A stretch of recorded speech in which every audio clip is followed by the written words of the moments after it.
Nerds, let's give it up for everyone's favorite hump day.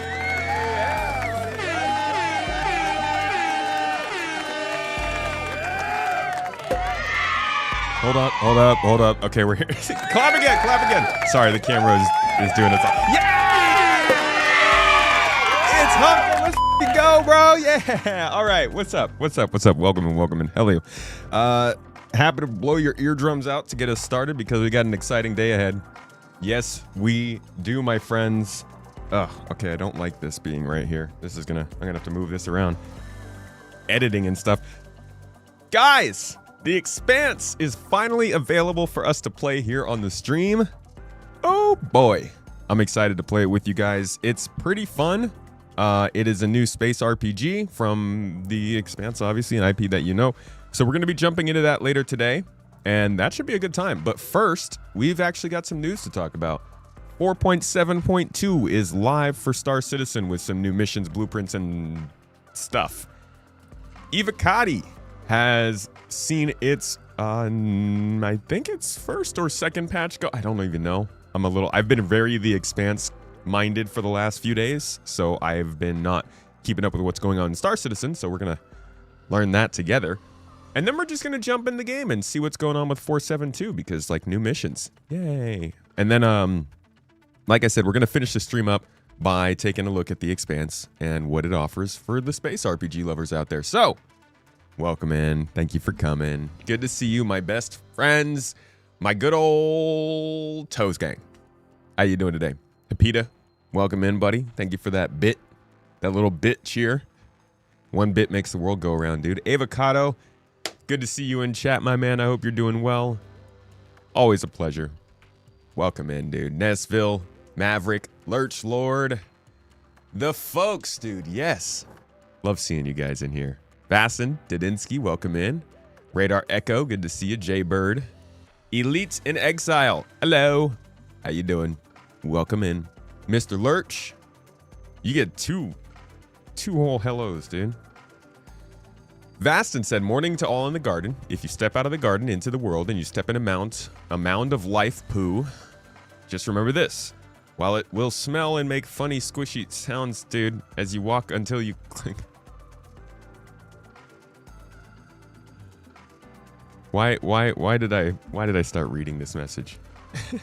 Speaking of the Expanse being available, time to move the tomates on the second screen and try them beta. Yeah, dude. Give it a go. Let me know what you think.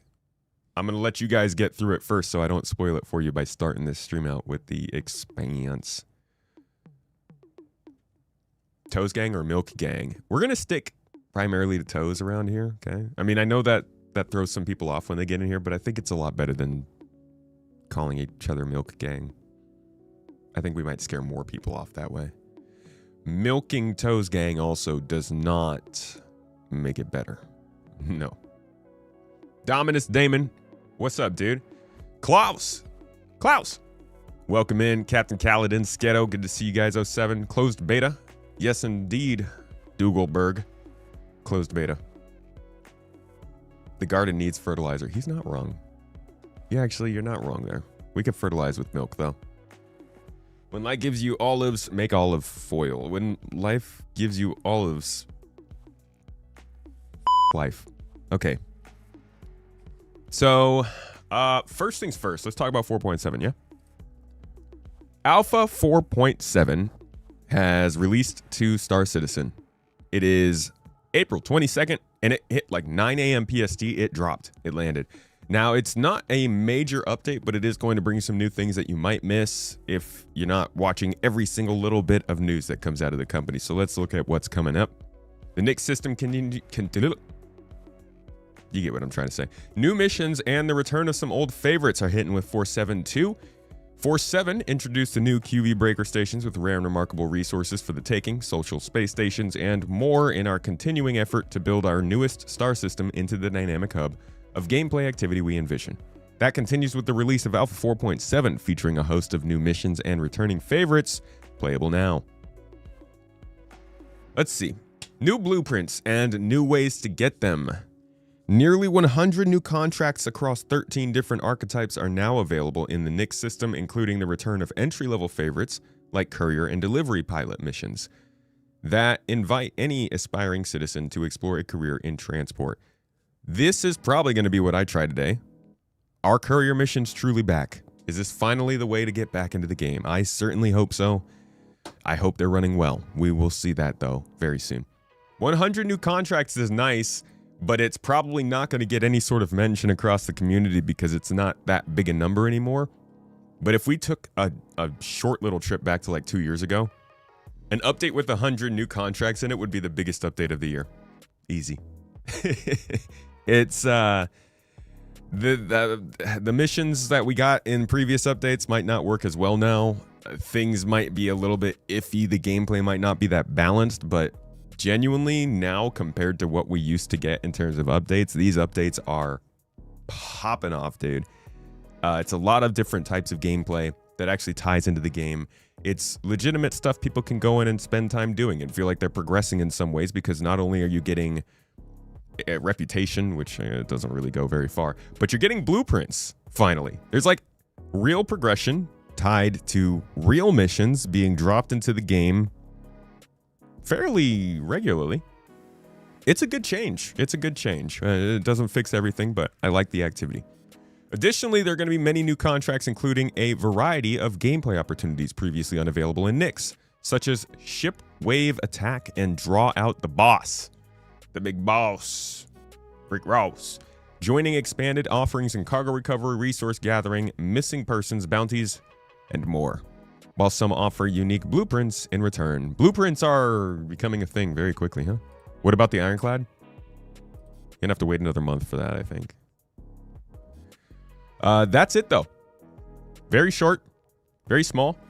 And to be honest, they probably could have padded it out a little bit more and given more details, but the fact of the matter is this is basically a contract drop in the middle of 4.7.2, and it probably isn't going to change too much for too many people outside of what you were already doing, but we do need to figure out what new blueprints have been dropped in with this update and whether the missions are running well. So that's what we're going to try and do a little bit of in game today.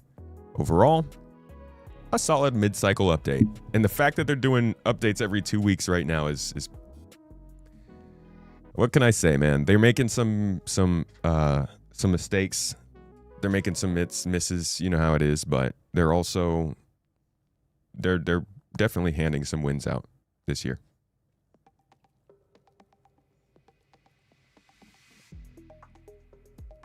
Not really a point patch, to be honest. I don't know, man. All right, next up, we've got Alpha 4.8 in Evocati. Finally. It says Alpha 4.8 has been released and is now available to test on the PTU environment. Patch should now show version 4.8.0 PTU.11689.568. In case you wanted to double check. So this is going to be a standard Evocati NDA, so we can talk about it obviously, but we can't show any footage. I will be jumping into this maybe tomorrow. I don't know if I'm going to have time, to be honest. We got things to do, but I'll try and get some eyes on this so that I can give some opinions on it next week. But to be quite honest, I haven't even gotten a video done about last week's Star Citizen Live, so I'm a bit behind as it is. That being said, here's what's involved here. Testing feedback and focuses on a new mission, tactical strike groups and QV extraction stations, currently 5 locations. Tactical strike groups is going to be the big focus of this patch, and that could be good or bad. They say not ready for testing in this patch is currently the refueling missions and refueling improvements, the vehicle command module that's coming with the Ironclad, the defend location missions, the transport system update, flight suits, G-force resistance, ship hangar service T0, that's rearming and refueling from hangars and larger ships, the Ultiflex crossbow and plasma grenades. My man, Lurch Lord, dude. There you go. Your crossbow's almost here. I saw some of the stats on this that were being a little leaked, and I saw that it has 60 shots per minute as its firing rate. Obviously, it doesn't have 60 shots in a magazine, but still, that's really fast. We also got the Hammerhead Gold Standard here and some new hairstyles. So there's plenty that's going to be in 4.8, but most of it is not up for testing yet. There's also a new event. The Return of XenoThreat is something they want us to be testing, and that's what the main focus looks like it is here. So let's talk about what is the new XenoThreat going to look like.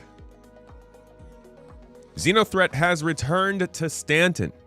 Angered by Wikilo's presence in the system, the faction has reemerged to harass the Banu and target humans piloting alien ships.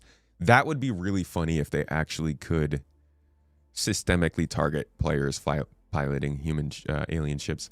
Foxwell has launched a system-wide initiative to coordinate a response, and that is where you come in. Okay, so XenoThreat's been around for a pretty long time. If you go back in Star Citizen's history, XenoThreat was the very first thing they ever introduced as an actual event in the game. I say event because this was a legitimate event. This was different from the way that they do gameplay now, which is a lot of times they drop in a location and they give you something you can do at that location over and over again throughout the year. This was a legitimate event. It's going to be an event again now, but back then, I think it ran for maybe a few weeks at a time. And here's the edginess that they brought.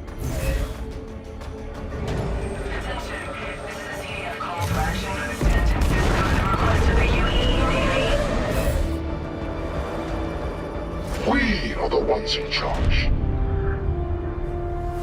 We are XenoThreat. They weren't in charge. They lost every time.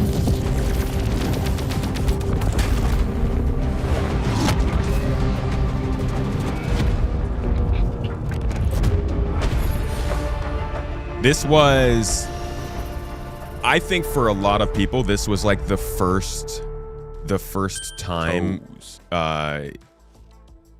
you realized just how crazy the events of Star Citizen could be. This was a cool event because you either got the choice. Let's see if they might talk about it here. No, I'm not seeing a good explanation of it, but they basically would have you fighting in this battle, and you got to choose different things. You could either be one of the people who was fighting off XenoThreat ships that were coming through the jump point, landing in the system, and trying to cause trouble. You could be one of the people who was getting out of a ship and going aboard these derelict ships to try and get some of the cargo you needed to get and return back to your javelin. Or you could have been one of the people who was flying that stuff back and forth between those derelict ships and the javelin that you had to turn them into. It was cool because you had ship pilots, ship gunners, FPS, EVA folks that wanted to explore and retrieve stuff. You had the people who wanted to fly cargo around, and that was before we had like repair and power systems and all that. So this could be a super cool event given what we used to do in it. But let's read how it's going to play out now, because I actually have not. Return to XenoThreat is a set of 5 mercenary contracts ranging from solo intercept and defense work to a large-scale multi-crew assault on a XenoThreat-controlled Idris. Completing contracts earns progress toward a tiered reward track, with blueprints awarded along the way as you reach milestones. Blueprints, huh? The event overview reads as follows. The event consists of 5 concurrent mercenary contracts active across Stanton. Okay, while the first 4 contracts are completable solo, the Idris attack contract is designed for a coordinated squad of at least 10 players. Contract can be shared with group members via the contract manager. Multiple players on the same server can accept and run the same contracts simultaneously. You know, I hate to blow the same horn I was blowing earlier this week, but I did think that XenoThreat was going to come back with more social tools support, because you kind of run into a similar problem here where with the old XenoThreat, it would be easy enough to jump in with a group for the whole thing because the whole thing was a group thing.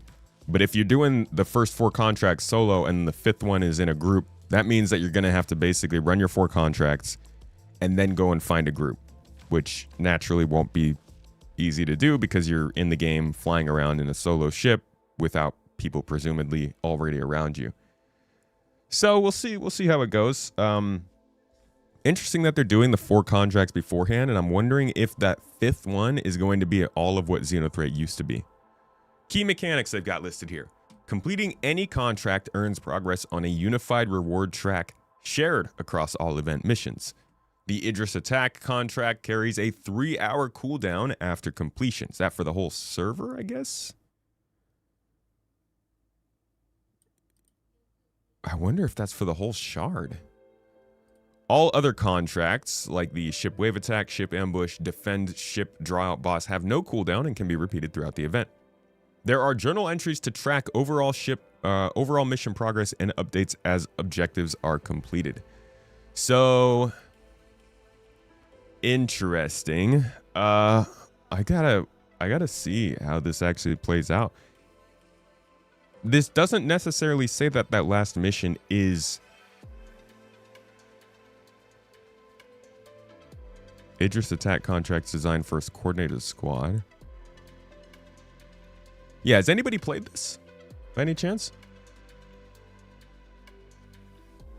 I'd be interested in knowing if that final Idris mission is the same as us collecting the stuff to combat them, because it doesn't sound like they're setting that up.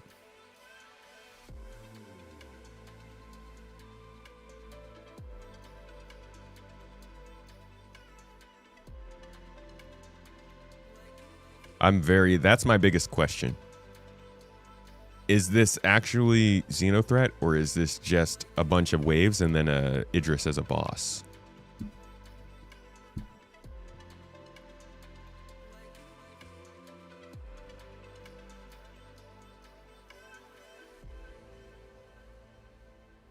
And then, yeah, they are giving out blueprints as rewards for this. And that's a whole other conversation. There is no more restock the javelin. Okay, so this is just a combat mission then. This isn't really a logistics operation anymore. Oh man. Oh, if that's the case, that's wildly disappointing. That's taken away, I think, a very unique way to do this. This is probably much easier for them to put together and deliver in a year where they're already doing a bunch of content, especially with strike groups going on. But it is a bummer, though, to see XenoThreat losing what really made it special. I don't think this is going to be nearly as interesting or as exciting to people. And I think folks will most likely do these just to get the blueprint rewards. And the blueprint rewards themselves are going to be an interesting thing to think about and consider over time, because blueprints being account bound means that people have the access to get that right when it starts, and these are gameplay changing items, components and stuff like that. Not exactly selling them, but it is permanent. So the balance comes into question, but ultimately you still have to craft it even when the game goes live. So that's a big conversation, not one I really wanted to have right now. This stuff about XenoThreat, I really wish I could show you guys a better representation of what the old one looked like. I'm actually kind of blown away that it doesn't pop up, but CIG's never... There we go. I think this is just a... Yeah, this will kind of tell you what's going on. This is 3.12. This is when XenoThreat originally came out.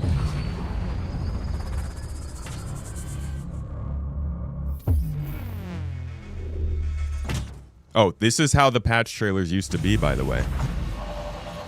Just feature lists. They didn't really have any content.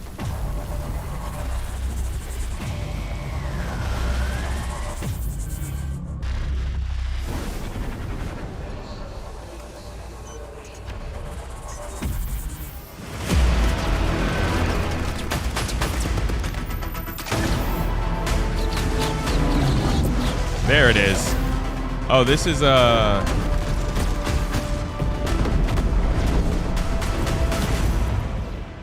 No, they didn't really show much XenoThreat there, did they? Be ready. Man, I don't even know. It was Assault on Stanton. So I'm not going to be able to find the XenoThreat for you, unfortunately. It's buried somewhere here in their YouTube channel. But just know this was a very multi-stage kind of thing. This is very much based around making folks play as a team, picking your roles, doing specific things, and working against a combined enemy. This feels more like it's just to test these missions and get people active in them, continue the blueprint rollouts, keep people busy, a little bit of a backup for the actual meat of this update, which is the tactical strike groups. Here, they said for tactical strike groups, they're increasing the power relays and cooling unit CS signatures to allow other missiles to home in on them. They've lowered core distortion damage, which is what you get damaged by when you're inside of the facility, lighting, LOD, ambiance, audio, fog, module, explosion, and set dressing polish. Finally, on ships and vehicles for this update, they said that vehicle uneditable and editable item port sweep has been done. Full item port audit for all ships to make sure ship components are at the correct setup for editable or uneditable. So polish getting things up to par. The funniest thing, or I don't know, funny, disappointing. If you scroll down into the comments, as you can expect, half of the people are, I think more than half actually, are just asking to join Wicklow or join XenoThreat. Which, like, I get the jokes, I do, but after, if 90% of the community are all saying that they want to join the racist to murder the one alien in the system, maybe it starts to make the Star Citizen community look a little bit weird, guys. We can let's do the joke like 2 times and then we'll move on to some other jokes. I swear, it's like so many of the comments are folks just wanting to join XenoThreat, which unfortunately we can't because they said they don't want us to have consequences for that kind of stuff and get kicked out of other places. I don't know. I think you should be able to join XenoThreat, and then all the people who do want to be in that group can see what it's like to not be able to go back to any majorly populated areas. But we'll see if Star Citizen actually wants to do that. Either way, that's your update, 4.8. First little looks at Evocati, and we'll see what's going on over the next couple weeks as we get closer to the Invictus Week patch. Cheers. You don't care about blueprints because you don't care for Star Citizen mining? Crafting is just a glorified mining event? Not if you're like me, man. Did you not watch my crafting video? My 4.7 video? Looting. We just need to be able to refine too. Those people that like using Clanker a little too much. Bro, I saw a post on the Cyberpunk 2077 subreddit. Somebody was like doing a whole Clanker joke, but they were beating up a robot on a city street, and I'm like, bro, this only says more about you than the robot. Don't look at global chat. I try not to.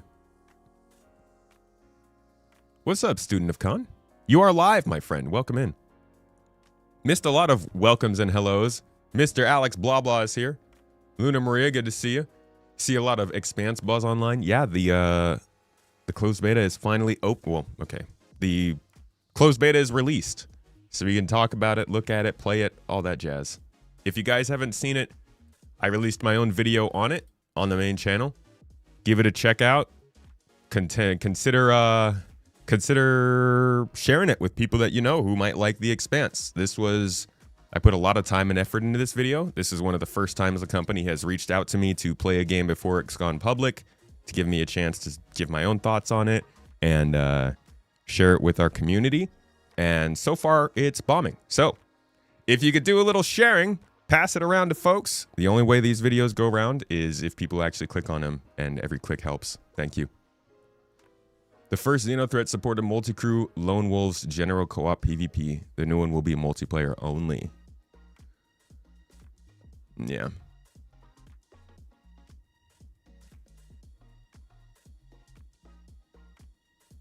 You're good with never going back to Stanton if that means running Wicklow out? You might feel like that right now. It's the only hostile faction that isn't just a raging group of rebels and pirates. Some more proper militias would probably be good in this game. Jaybird. The thing you remember most from XenoThreat was your PC dying and not having any frames in the big battle. Well, hopefully you were using those frames to fight against XenoThreat. Sometimes you must sacrifice a frame to poke an eye out.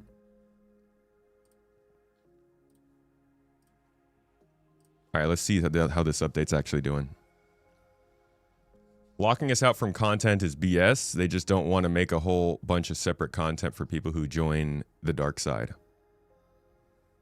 Yeah, I don't the idea of being worried about people not getting the idea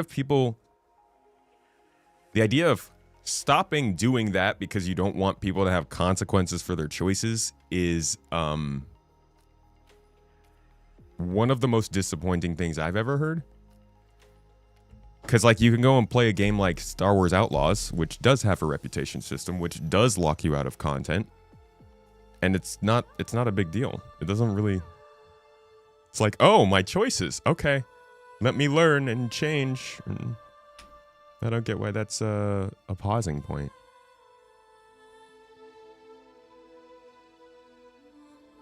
What do I think the Odin battle cruiser is going to sell for? It's going to be in the thousands, dude. It's going to be a big sticker on Star Citizen this year, probably. Possibly the most press creating moment of the year for them, besides potentially releasing a squadron.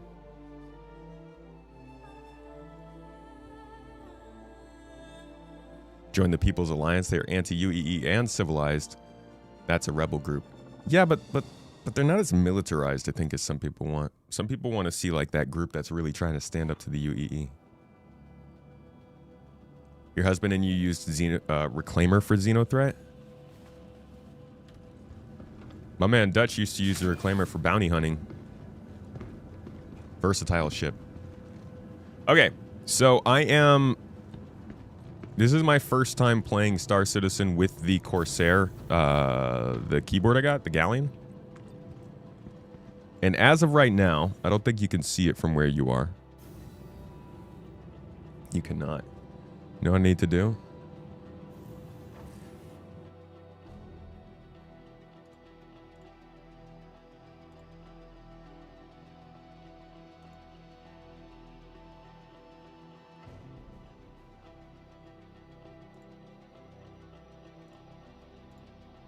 Huh.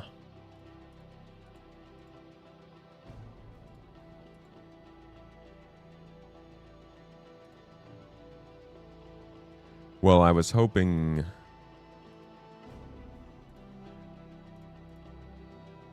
I could pull out the video for you guys that has...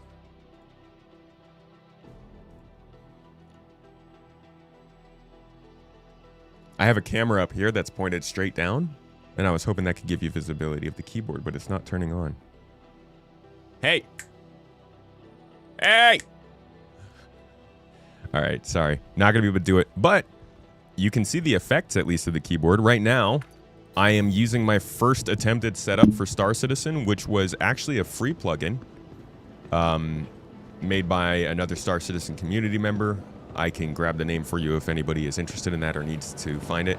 And then I grabbed a set of free icons for Star Citizen, and essentially I was able to pretty easily set up some profiles. So now I can... Nope. All right, it was lagging a little bit there. So now I can do all of the stuff. See, I can like control. It's more of a way to add a nice picture to your key bindings. So like, basically anything that I want to do, there's a specific button for it now, rather than needing to do multiple key bindings or anything like that. And it doesn't necessarily. These are all pretty basic so far. Just like different things in my mobiGlass and stuff like that. But as you get into ships, you can start to do more. And I think what's really going to get useful for this kind of stuff is when you get the less regular key bindings, the ones that you do like very, very rarely, adjusting your acceleration limiter or something like that. Those are going to be the ones that are good to put here. So it's going to take me a little while, I think, to learn how good this actually is. What up, Clay?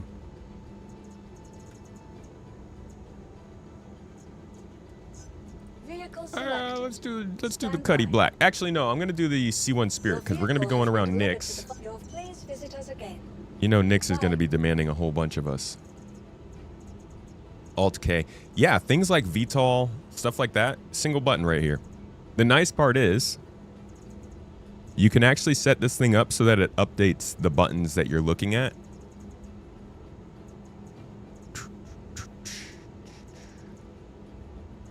You can update the buttons that they're looking at based on the program that's open. So when I open Star Citizen, it jumps straight from my general profile to the Star Citizen one. And then I can just scroll between the different things I'm doing in Star Citizen, like if I'm in a ship. But I will be completely honest to you guys. I set the buttons up on this thing, and I forget them half the time. It's kind of like when you get a HOTAS. You love it. You admire it. You want to use it. But trying to break your habits to actually use it takes a bit of a moment.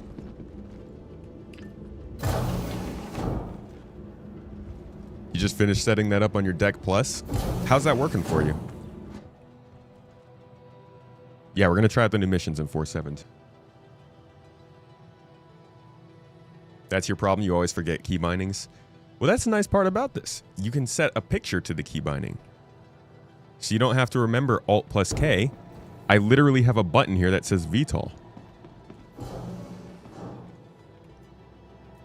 All right, what do we got? What do we got? What do we got? What do we got? We got everything we need for some cargo hauling, huh? We got that good, good generalist setup right now. When is 4.8 coming out? You've been shard locked for 3 weeks and haven't played since. 4.8. Oh, I forgot we were doing stuff in here. 4.8 is probably coming out May 22nd-ish. Around there. So about a month.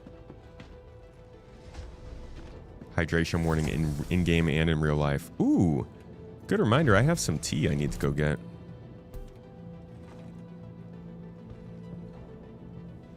What's the best way to make money for a beginner?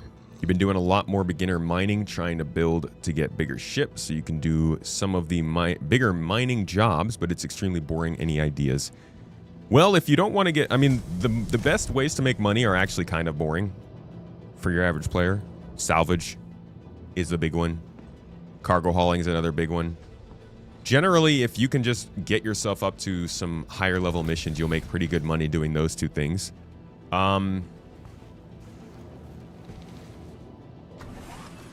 what the... Why is that food not water? It's recycled water. Why is that food? Oh, I'm sorry. I don't need water. I need food.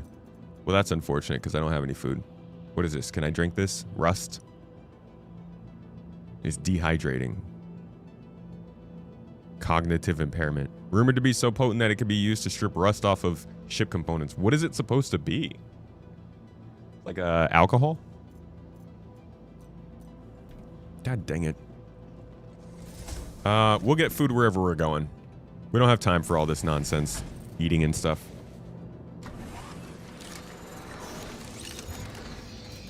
Asked to be crew member and showered with money. That's actually a really good point. If you want to make a lot of money quickly in this game, the easiest way is just to get involved with a good group or one or two other people who have a ship, work for a little bit, and you'll get paid well. In our very own org, you join us for one activity and we're probably going to be able to make you a decent amount of money, depending on the kind of activity it is. We should start marking our activities as money makers now that more new players are getting in looking for easy ways to make money. I say now that like people weren't doing that before. Just beg and chat. It's like real life, dude. Just post up on a corner and start talking about Jesus. I'm going to die before I make it to this jump point.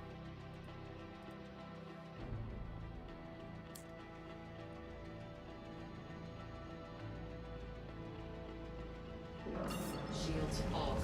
You see? I have a key binding for doing this, for doing the quantum jump, and I still forgot to use it.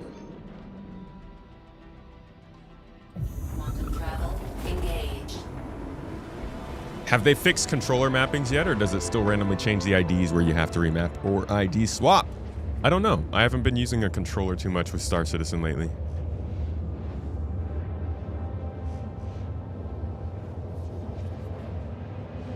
Yui! Welcome in. How do I get in your org? Is it through your Discord? If you go to gii.app, you type an !org in the chat. That'll make a link pop up. You just use that link.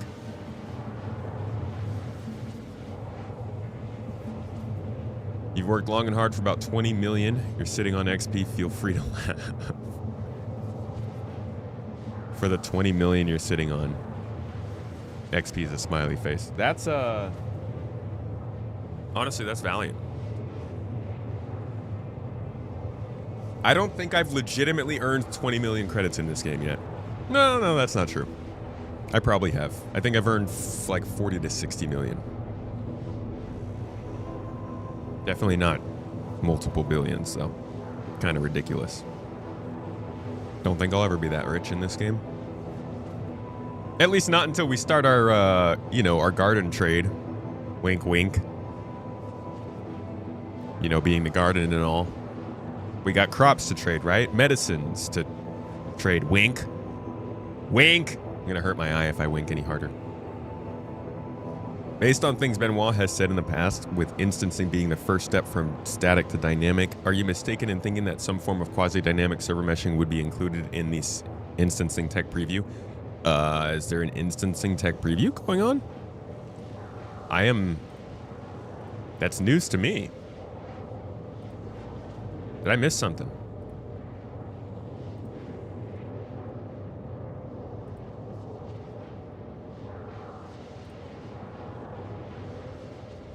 Transportation System 2. Is there an instancing tech preview being talked about?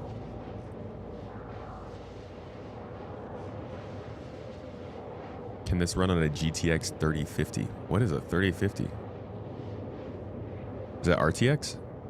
Is that just the lower 30 model?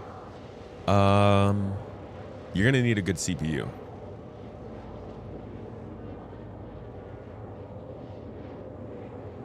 The herb garden. There you go, Dawn Force.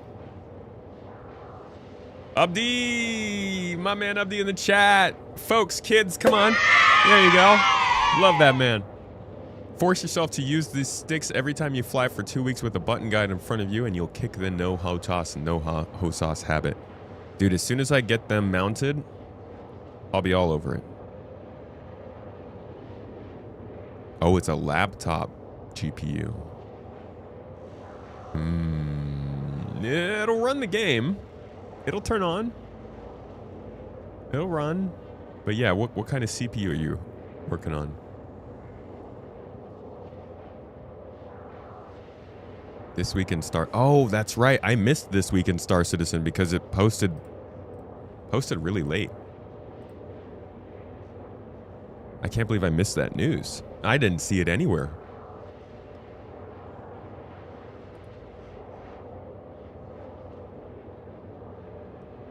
Evocati testing for 4.8 is right around the corner. If all goes to plan, Wave 1 could open before the end of the week. Wow. With additional waves following shortly after, we're also preparing a new tech preview build featuring instancing in the coming days. Bro, what did I miss? I was like all in on the Expanse for 3 days, and look at this stuff. Sheesh. Okay. Interesting. Oh, and we're getting a roadmap roundup today. That's right. Holy crap. It's a big day. Okay. Hopefully the instancing... Oh my god. There's a lot to do. I hope the instancing tech preview actually happens, and 4.8 going out to wider waves would be good. That potentially means they're looking to go a little earlier than Invictus Week. I bet they're going to drop this patch a week before Invictus Week.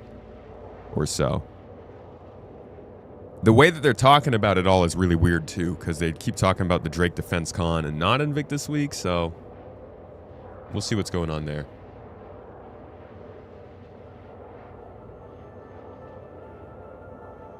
Yeah, 1080 Ti has been able to run the game, but he's running on a laptop GPU, so I don't know how that compares to a full-sized one. To enter the giveaway, !org will or ! Giveaway will make the link pop up. I'll be right back, folks. Enjoy the Quantum Drive arrival.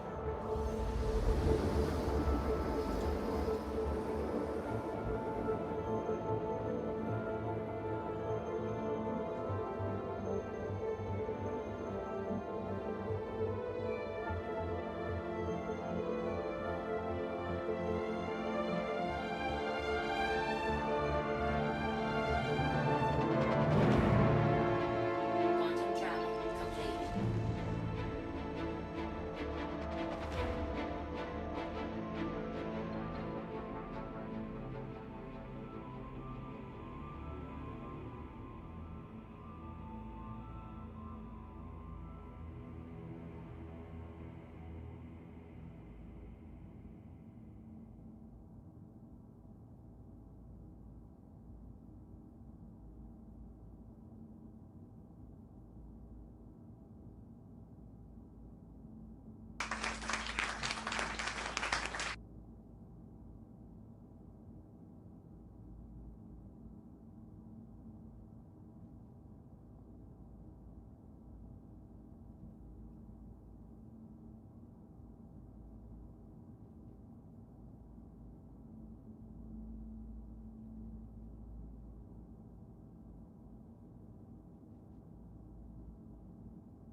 All right.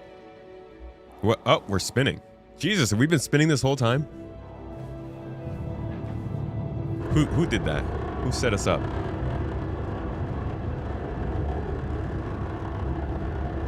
Honestly, that's what happens when you leave a chair to run a stream.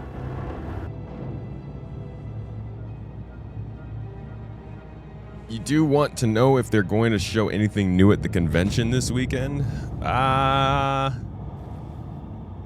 They don't usually do that. When they do conventions, they like to just use it as a chance to show the game a little bit more.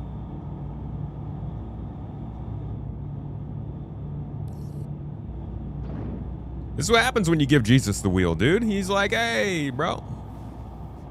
We're just gonna turn. If I let you humans drive straight, you end up killing me and ruining the world. Jesus, keep the wheel, please. Which convention they going to? CLX in Las Vegas. If any of you guys are in the area, they'll be out there. They got devs, they got playable builds. They're gonna have some, I think, Verpal and Tobii stuff set up as well.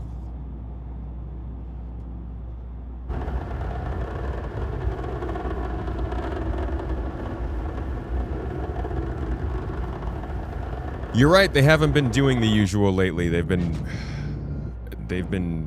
making choices.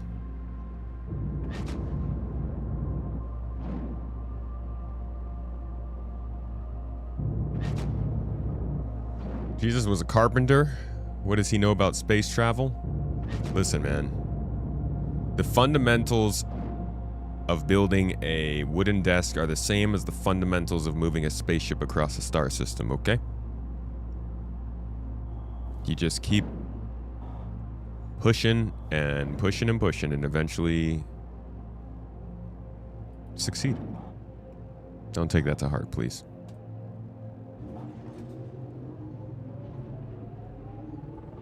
Might be the first advertising push for Squadron 42. Man, oh, come on. This thing really just closed right as I was about to jump? Weird we haven't heard any inkling on whether there's physical CitizenCon or digital. Yeah, we're right up to the wire now. It's gonna happen in the next month. They're gonna say something within the next calendar month. Well, within the next month.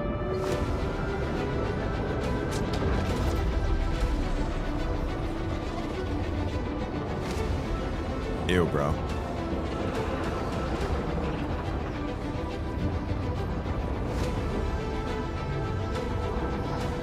Clay, that is actually blasphemous. That's gross.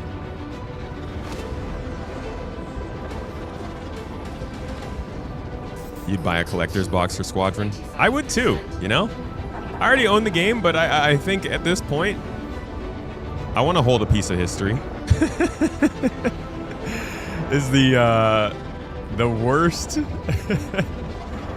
the worst possible, or the most ridiculous development cycle ever. A physical version of that is almost less about the game and more about just a statement. A statement that I'm a sucker. I'll still buy your game after 13 years.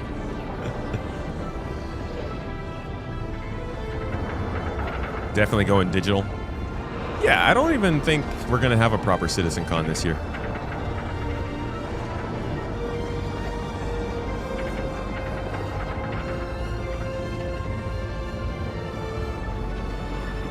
Did we make it? Yeah, looks like Nick's. Hey.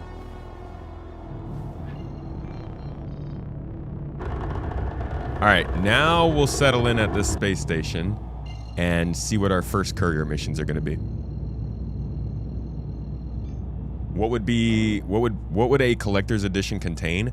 I think first and foremost it would have to come with a physical printed picture of the CNOU hover quad handlebar.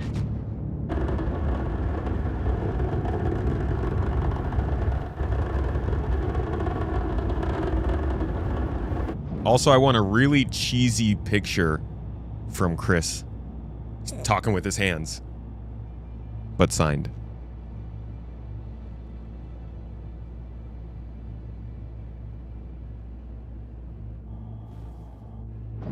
After 14 years of holding a piece of the future, why not own a piece of history too? Perfect sales pitch.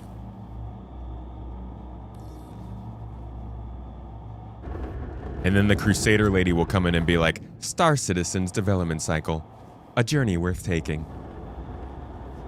That's what I want in my collector's edition. That should be a button.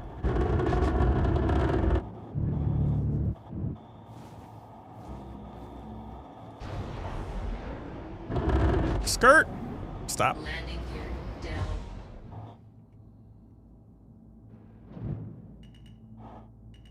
You got a Star Citizen polo? For those SC golf sessions.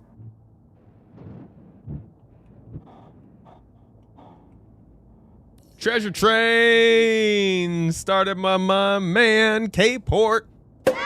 Yo, dude, thank you so much for the Prime sub. Appreciate you. I don't know what the heck a treasure train is, but thank you for starting it. Looks like 35%.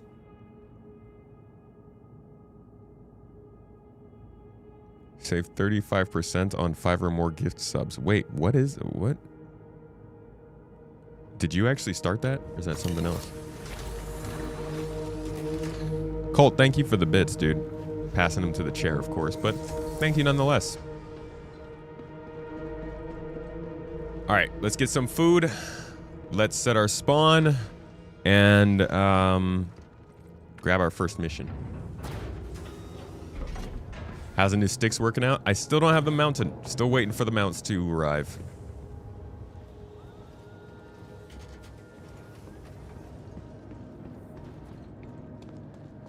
Why wouldn't they do a big CitizenCon this year? Aren't they releasing Squadron 42 later? I think they need to pick and choose where the money's going to go. And I think they'd be better off skipping CitizenCon and doing a Squadron 42 launch event, which they could still call CitizenCon. SquadCon, whatever you want to call it. I just think that'll go further for them. Ironclad M, fill the cargo area with missile and turret Greycat buggies, then open when you get into combat. That would be cool, but the Caterpillar, you can do it with broadsides. I guess you could do it from above with the Ironclad.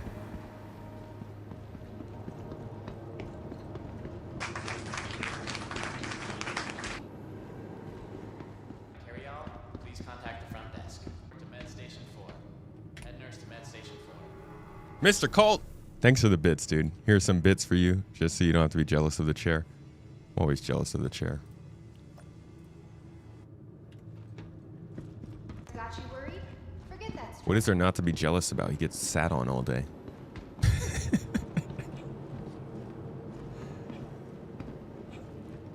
Pretty sure that's some folks' fantasy. Okay, first mission. Hauling Interstellar. That's definitely not going to be it. Collection? No. Thank you. Thank you very much. Oh, Hippita, dude. Wait a second. Wait a second. We're on a dang hype train. Why is my man Hippita having to put out the subs without any hype?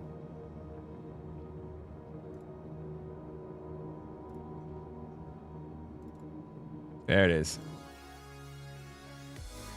I want to listen to some good music for a cool minute. Hippita going on the hype train. Toes gang.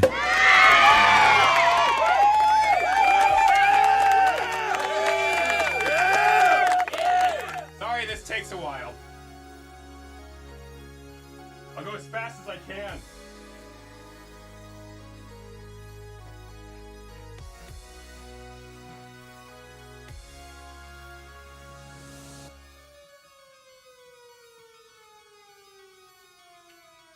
I promise, it might look not strong, but it's strong, Hippita. Thank you, my dude. Much love, my man. Whoa. Appreciate you, dog. Alrighty. Where are the boxes coming from, though? I'm not seeing any sort of courier. I got hauling. These are too big, though.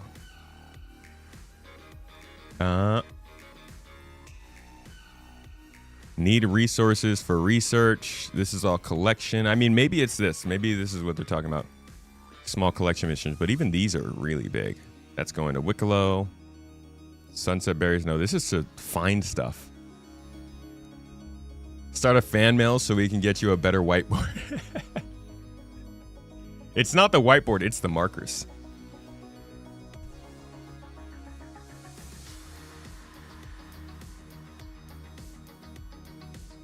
It's the freaking markers that they don't draw well enough on there. Yeah, we're in 4.7.2 right now. Some might not be in Nix. I mean, that's where they literally said they are. They said they're adding 100. Maybe we need to get to another location. Let's try and get closer to Levski.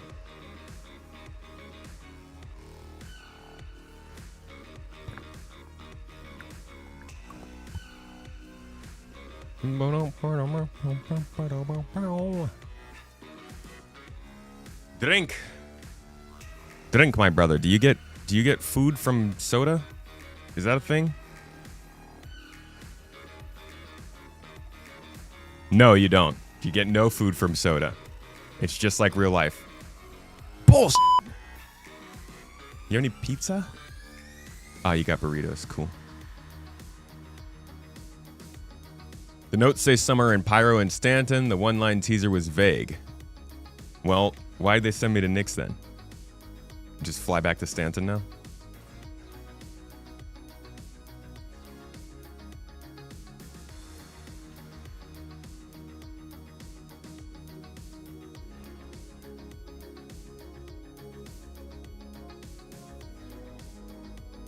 There ain't no crews around here, around these parts. They don't know about cruising this here Nick system.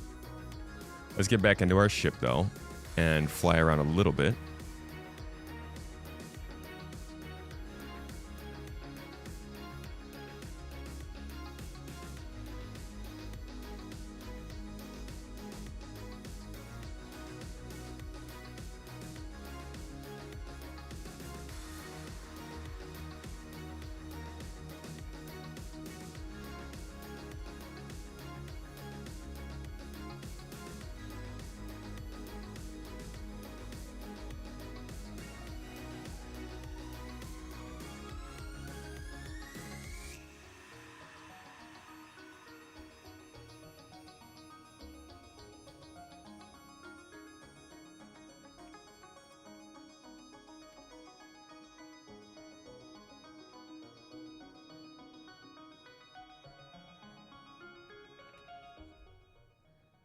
Alrighty. Well, a big freaking shout out to Hipita. Thank you so much, dude, for supporting us during that train. It goes a long way. Literally helping us buy our clothes for our baby. Thank you so much for looking out for the stream, man. I hope you're enjoying. And if you just got a support added through subs on Twitch, check out those exclusives. You get access to the live podcast, the exclusive videos we've got all saved up, exclusive chat rooms. Good times. Engine Oops. on. Landing complete. Launch complete.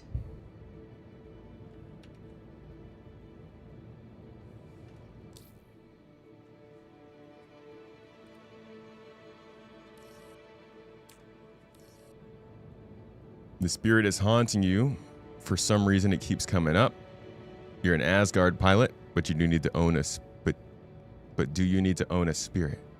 I mean, the spirit's really freaking nice as a daily driver. But if you're in an Asgard, you probably want to carry more than a spirit can.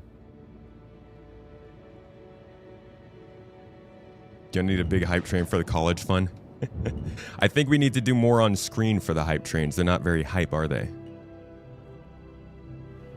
Need to get more stuff actually happening, or else it's just a train slowly ridden off into the distance.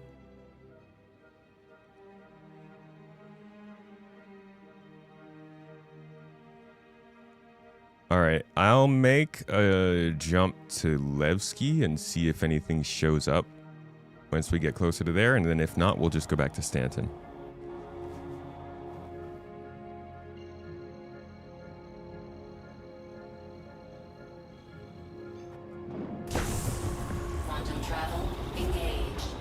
Hype music helps a lot. I think it does. I think it really needs some hype music to kick off when a hype train starts. The armor fixed the C1's Achilles heel. The main lateral thrusters have literally 90% health before they break off. 90 HP.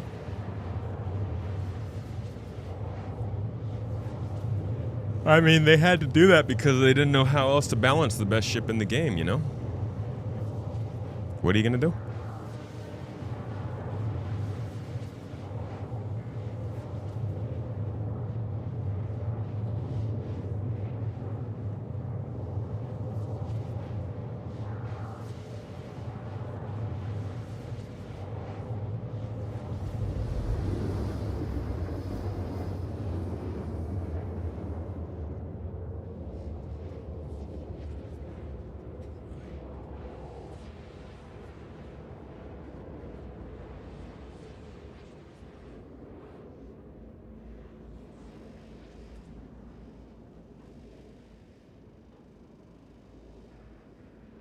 You'd take 1,000 HP off the main hull and trade for 300 more VTOL HP. I don't blame you for that. I wish they had created an M1. I'll keep saying it. This ship with an extra defensive turret on top and some better armor would have been such an incredible daily driver.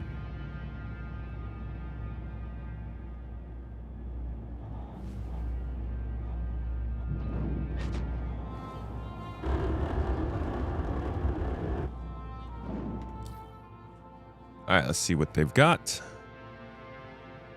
Collection, hauling. Yeah, see, I wouldn't even be able to take this anyways. It's too much for my ship.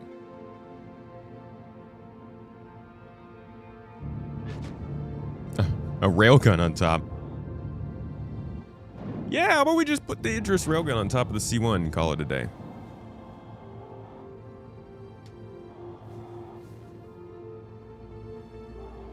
Call it the Omni Spirit. Yeah, an A1, but with cargo space instead of the bombs. That would have been so sick.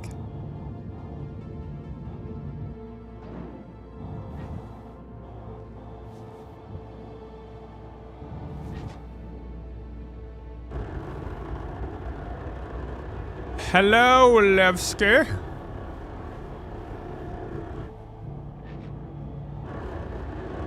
Been a little while. Been a cool minute.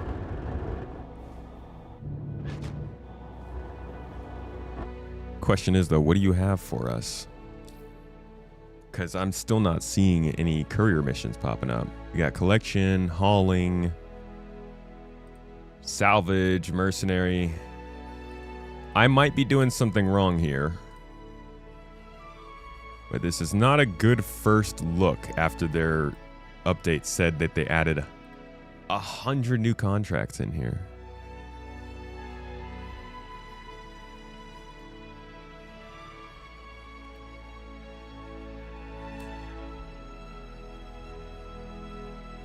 Okay. I guess we're gonna have to head back to Stanton.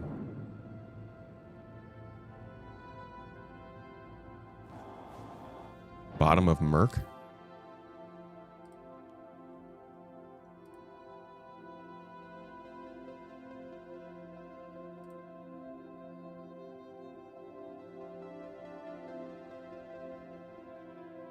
The bottom of Mercenary is just similar kind of stuff.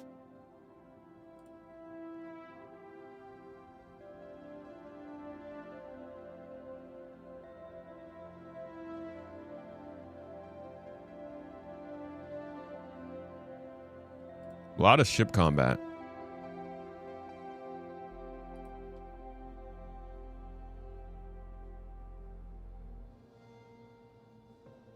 Could it be reputation?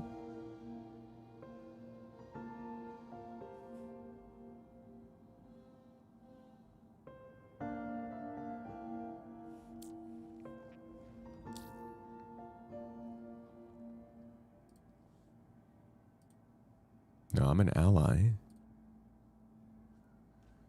You think every ship should be designed with a major, but not game-ruining disadvantage or lack of features that makes dealing with its quirks something that its advocates and owners wear as a badge of honor? Definitely. It should have a very, very notable downside. Those downsides, I think, won't be notable until they've got all the features in the game, though. Like, folks that are getting their cargo hauling ships and wanting to run planetary routes are going to be real disappointed when they realize that the ships with VTOL are just way better. Anyone have an update guide or feature summary since 4.0? Now, haven't played since before then, looking to catch up. I have a video that I put out at the end of last year that talked about how the game has changed, but it doesn't capture the last like 3 months or so.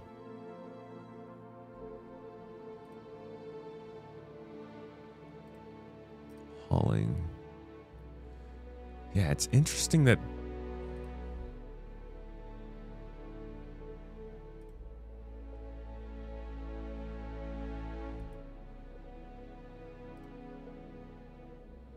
Okay. I guess we're just gonna have to go back to Stanton.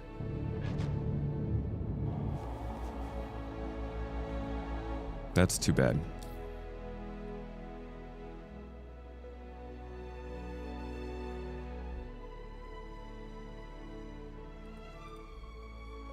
Dang it. Now we have to refuel.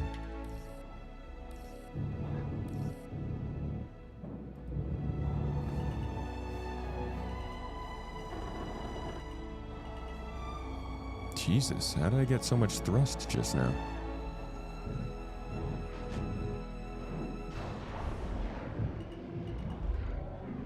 Landing gear down.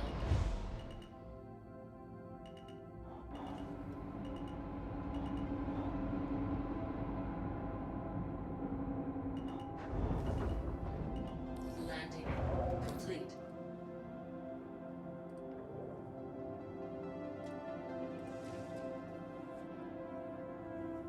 You don't see the 4.72 patch notes on the Spectrum forums? Yeah, I just saw a comms link announcement. 100%.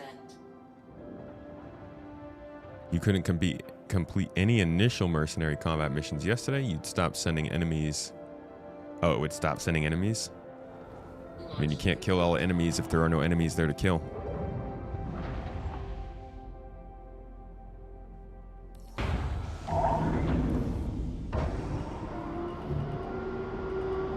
Landing complete.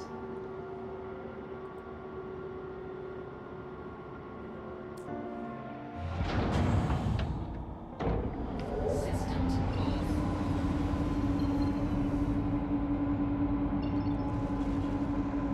Crusader Industries, a journey worth taking. Systems on. It doesn't seem to think that I got a fuel refill. Okay, but it's still there. Let's do it then. Toes! Engines on. Who's the toes up in here? Who is out here following the channel? TLCT. Tender love and care. Tightness. Toes. Landing gear up. Thank you for following the channel, my friend. Welcome to the garden. Welcome to the YouTube.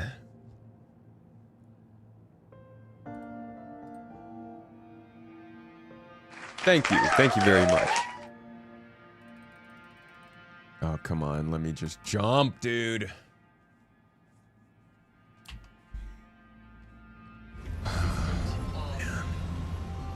Crusader Industries, a journey worth taking. Systems on.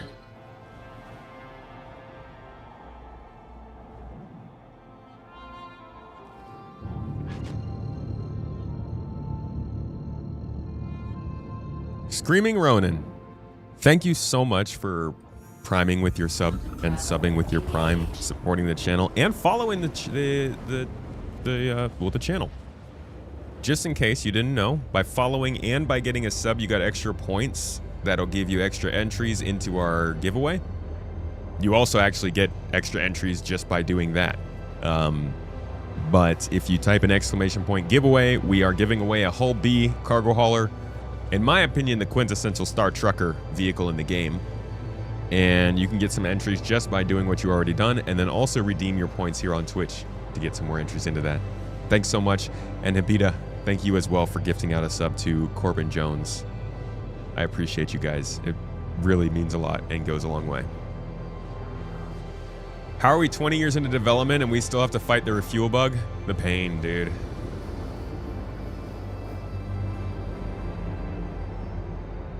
You got a Squadron 42 theory you'd like me to weigh in on?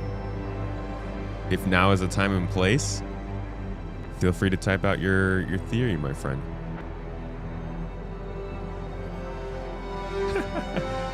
Rhyme Drifter, I'm sorry. Space trucking is indeed worth that much excitement. It looks like the bot got a little bit heavy-handed though. Can we help out Rhyme Drifter? Nobody deserves to be smacked for being excited about space trucking.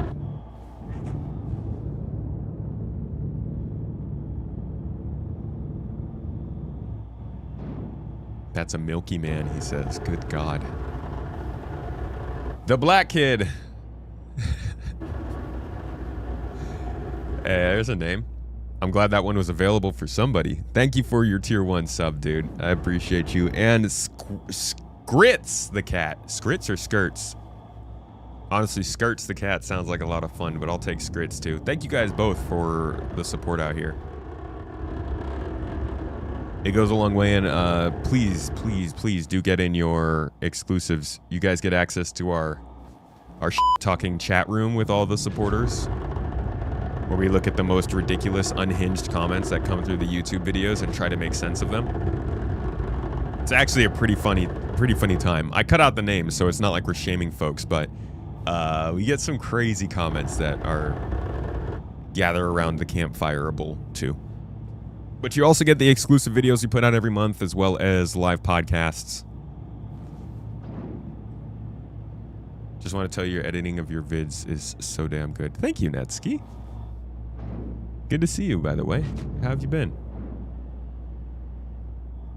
Editing videos is an absolute joy. I was actually telling Mrs. Tomato just yesterday when I was wrapping up the Expanse video I was making.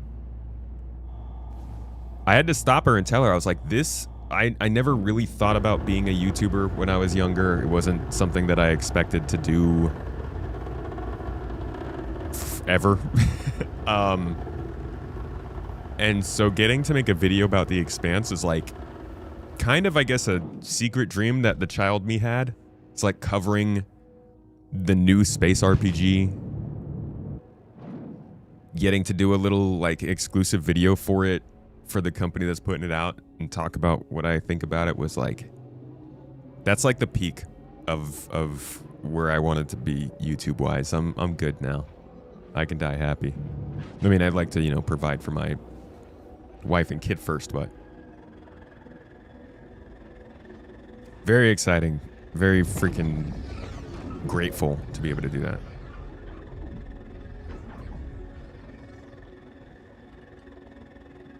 Is the Expanse coming out finally? Are we going to be able to refine now? Unfortunately, I'm not talking about that Expanse. Still don't know where that one is. That's been your name since Justin TV. God damn, dude. That's like 12 years ago now, huh? You rock. You know that? Can't believe that it used to be named Justin TV. It's easy to forget that. Daryl the second. Honestly, Daryl the first in my book, but I respect the name. How's the baby coming along? Our 20-week scan last week was a wild experience. Hope you and Mrs. Tomato are enjoying the journey. Wait, you guys are like 1 week behind us? Maybe 2? So you guys just did your anatomy scan? The baby is it's an absolute joy. Is an absolute joy. We actually just painted our nursery over the weekend. So that was a very emotional time. And we're starting to, some people have sent us stuff from the registry, so we're starting to put together some furniture, and just like it's becoming very real. I actually felt my baby kick. I thought I felt him kick a couple times in the last few weeks, but last night was the first time that I 100% was absolutely sure I felt him kick. And it was like the first time I had actually physically communicated with my baby. So it's been a truly amazing experience so far. A little stressful because healthcare is insane here, and trying to make it happen is like pulling teeth out of a hippopotamus, but outside of that, dude, it's been 100% better than I had hoped. Can we run the gate first try? We did it! And we didn't get sent back to the other star system. Now we're just way outside of this one. Do I get any contracts out here? Okay, I do. Okay, this is more focused. Like, this is a small hauling contract, but it's still not the courier missions that they were talking about. Maybe I just need to take one of these.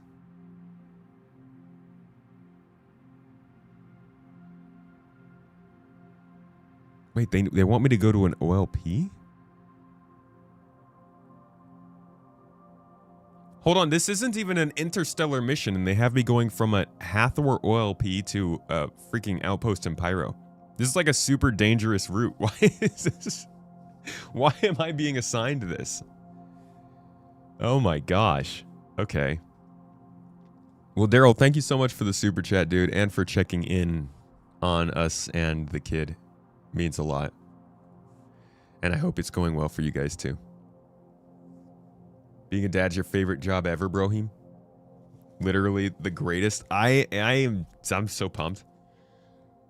So this is not going well so far.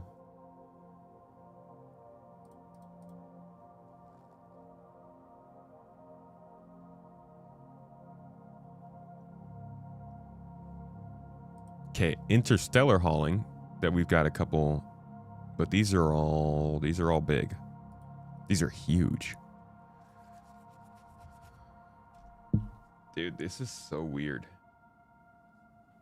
All right, let's fly back over to Microtech. Maybe something will show up for us then. Just gonna spend the entire time that we're playing Star Citizen today looking for missions. This is going to be a hell of a jump.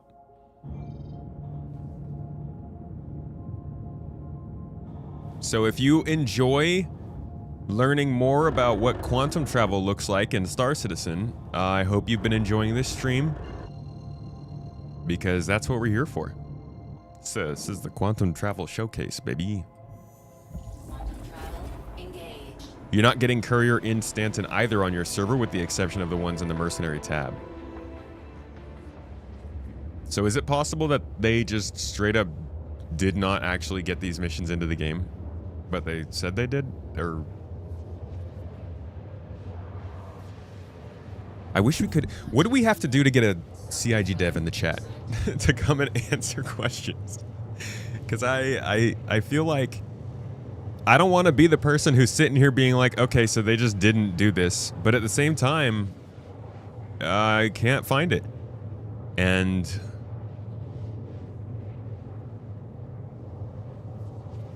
I don't know. I guess they're going to send messages out some way, but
I 50%. hit up Elliot to see. Also, in the meantime, the podcast this week is going to be with Zero State. If any of you guys enjoy that guy, and you just got a supporter subscription this week, you can come and watch the podcast live on Saturday. It'll be early Saturday, and we'll be talking about 4.7.2, 4.8, and how Star Citizen is doing and actually getting people some good content and stuff to do. And if you are a supporter, you get access to that live every week, so not just this one. Maybe an odd question. When do they rotate the ships on the Pledge store? Usually during sales. So Invictus Week and IAE are the best times to look out for that kind of thing. Do you think they are also all in Pyro? Maybe. We could try that. The new missions might have a requirement to unlock them. I think it would be very, very dumb for them to make courier missions. Dude, this should be the first thing that pops up for players. At all. Ever. No mercenary missions, no mining missions, no salvage, no cargo hauling, nothing. When a person starts Star Citizen and they wake up in their apartment room or whatever, the only thing that should be on their contract manager is a courier mission.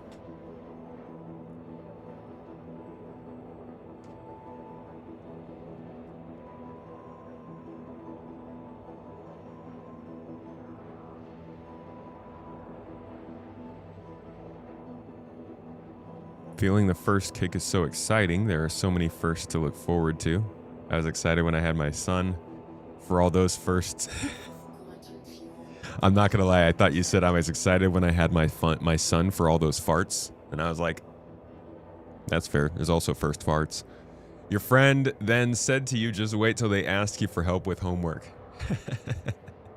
Yo, I'm actually looking forward to the homework. Ever since I used to do my own homework, I was always like, man, it's going to be cool to redo all this stuff with my own kid. Honey does does homework with our niece on the phone sometimes while she's over there. She's very smart.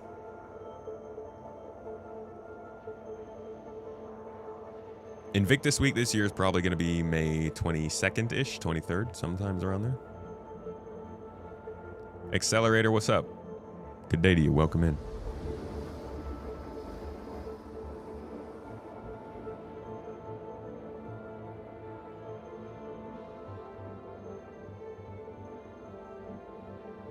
Just put him at the top of the list. I agree. Courier trial missions. Yes, that's what I had way back when I started in 3.x. Exactly. There's just no better way. Courier missions get you flying places. There's no combat. You get to see new things. Okay, we got some more stuff here.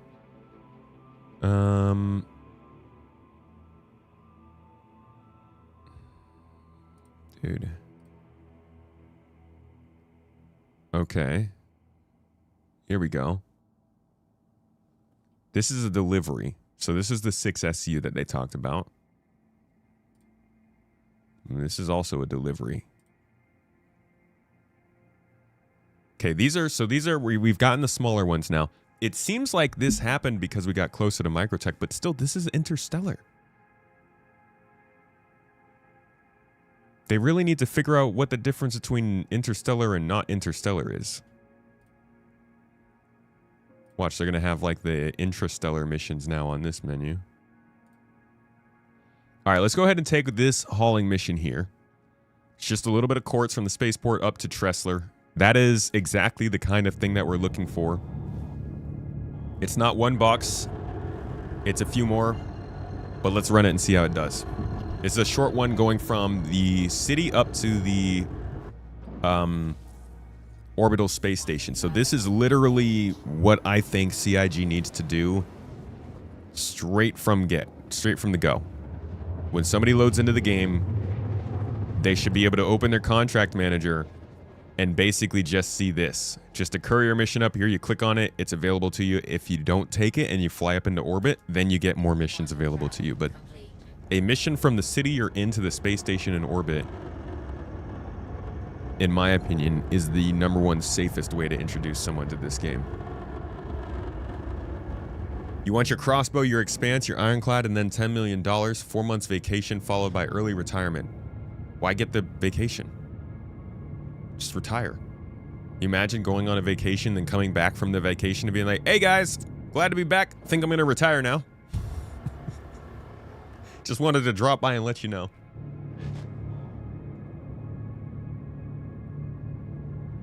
The sneak peek of the ship sheet.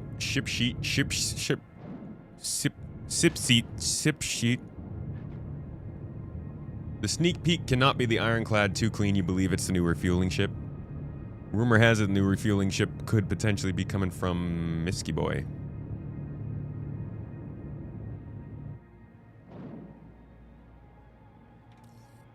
Wait, deliver shipment? Oh.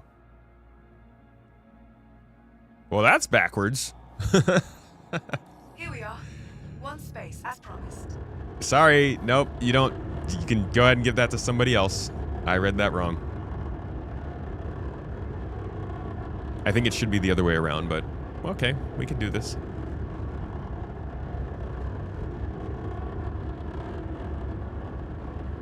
What about those that only have a Mustang? I think the Mustang can store 6 SCU, if I'm not mistaken. But that is why I still think there should be the 1 SCU courier missions. This is not a courier mission, this is a delivery mission. What I want to do is complete this delivery mission and see if it unlocks courier missions or what the heck the situation is.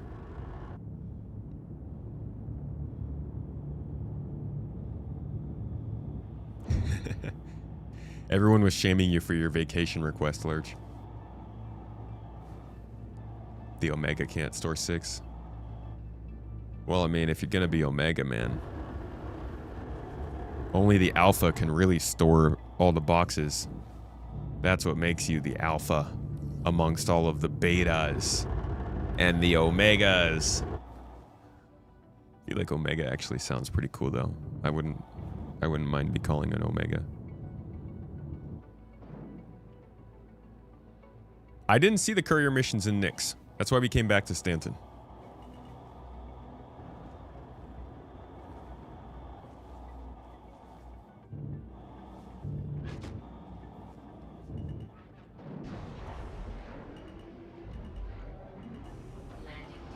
What if your rep is 0? Wouldn't that just show you a couple of missions, or does everyone see all the missions? I think everyone sees the beginner versions of all missions, which can be a little bit overwhelming.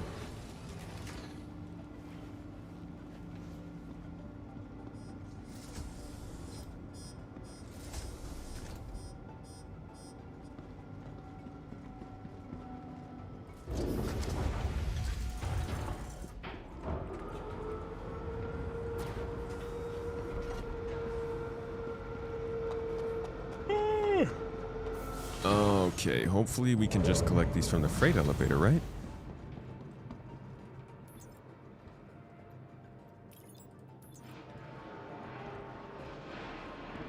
.8 could be a really cool patch.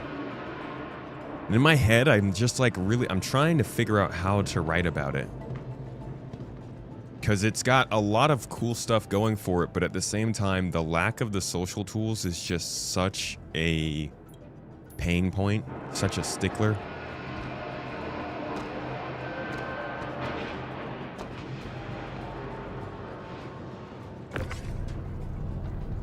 Ooh, I think Mrs. Tomato brought some toast. Thank you.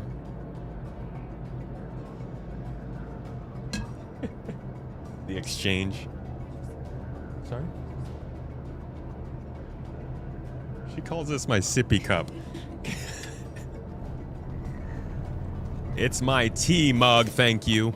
I'm a grown adult. No sippy cups for me. Maybe kinda. Looks sick, but you're still learning to fly, let alone race. Oh, dude, I don't know how to race. I'm still learning to fly, too.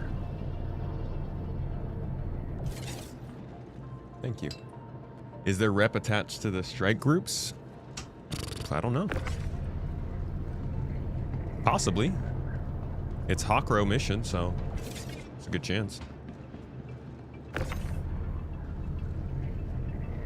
Now you think of it, they should bring the Expanse before the Galaxy so that they can test it on smaller ships.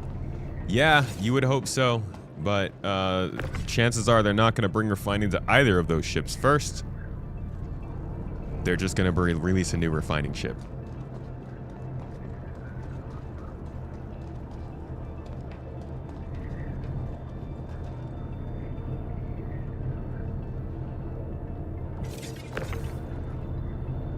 Whoa, get in there, big boy.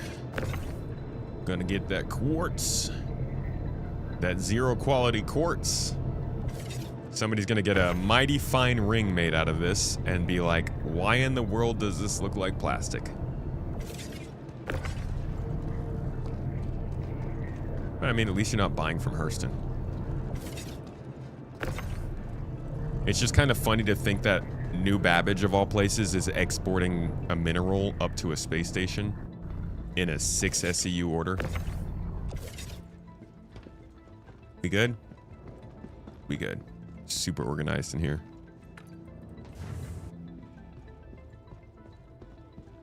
You think we'll get social tools before data running?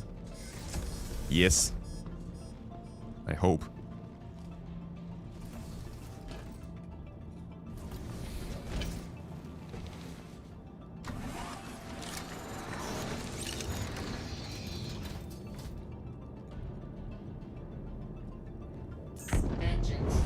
Be honest. Let people know they are lacking in fundamentals and refuse to fix that. Shame CIG. They should be... Dude, did you see the video I put out earlier this week?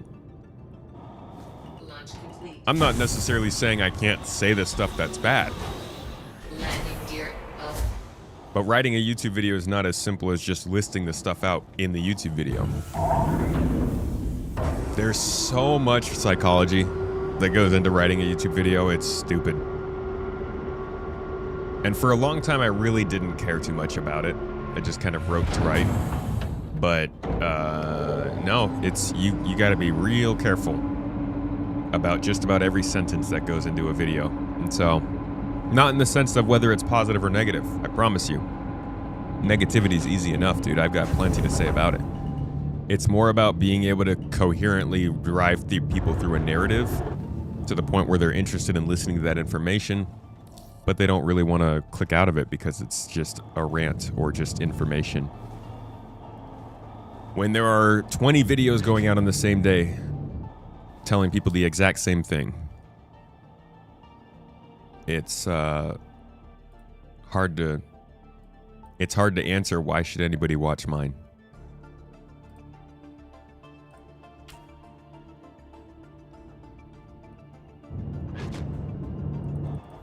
Really? You make me jump to the planet first? Tactical strike groups have you thinking about how a fleet commander role would look, and it has you just imagining someone managing voice channels. We need so much better social tools.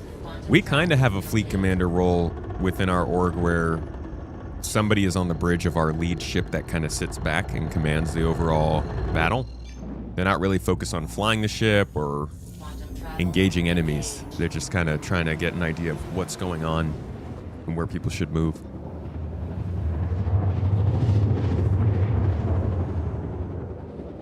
It would make sense to release the Vulcan for 4.8, but it won't happen. Quantum travel complete.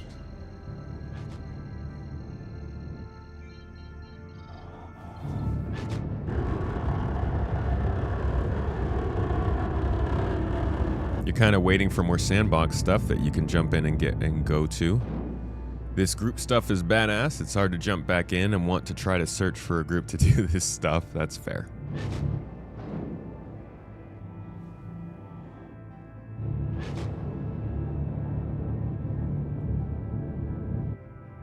Hard to fly and plan at the same time. Don't drink, fly, plan, eat, and write at the same time, kids.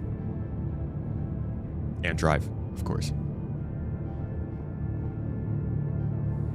At that point, it's not about the features, not about the info, it's about the brand. It's like nightly news. Who do you want delivering that news? Yeah, but then you have to also consider if you're going to be a nightly news on YouTube, you can't put out non-nightly news videos. It can be so detrimental to your channel. There we go. Found you the perfect spot. So you have to figure out if you're going to be a nightly news channel, but maybe you want to cover the daily news. You then have to figure out how to wrap that daily news into a narrative that the nightly news people are still interested in because it's like nightly news.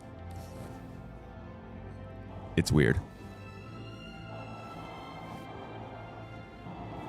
Our attention spans aren't great.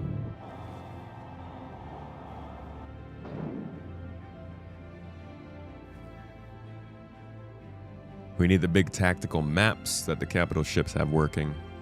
Yeah, hologlobes to look over the whole battlefield. Good day to you, Rafe. How you doing?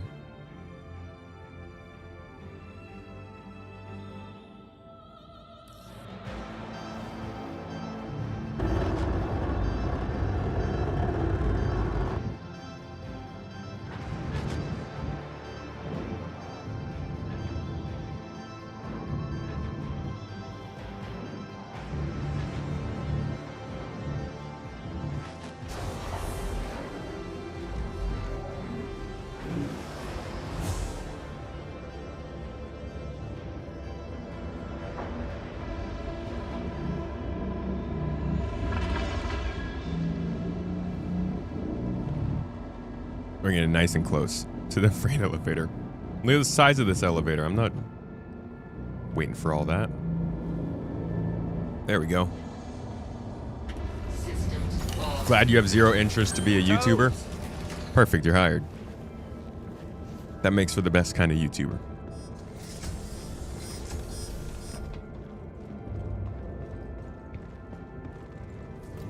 You want to be just too camera shy? Bro, don't go on camera. I didn't go on camera for like the first 3 years I was making videos. It's actually very nice with Star Citizen. There's a lot of B-roll to use, so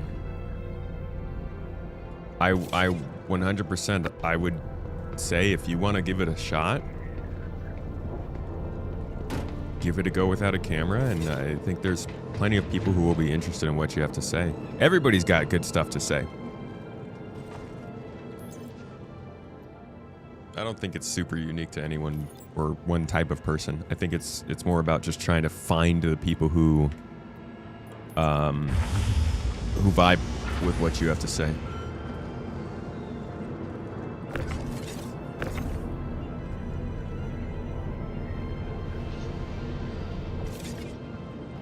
You lost 3 times iron cargo because of crashing.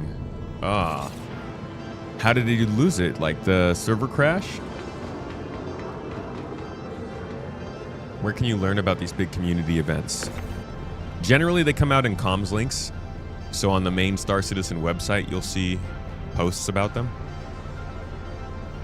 Or are you saying where do you learn about like what all the events that are available that have existed before?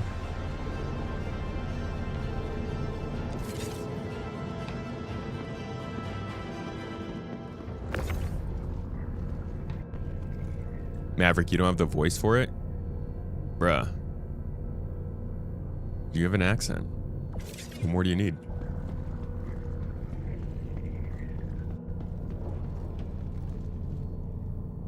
VTubers are a thing as well. Yeah, and that's been getting a lot easier over the years. There's some people with opinions on XenoThreat. That dude, there you go. If you could start a YouTube channel with either supporting or defaming XenoThreat. You'll get plenty of support both ways.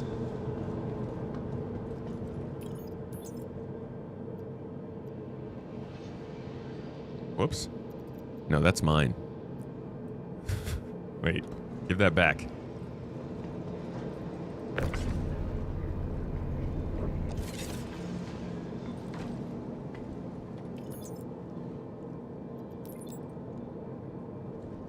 All right, mission complete.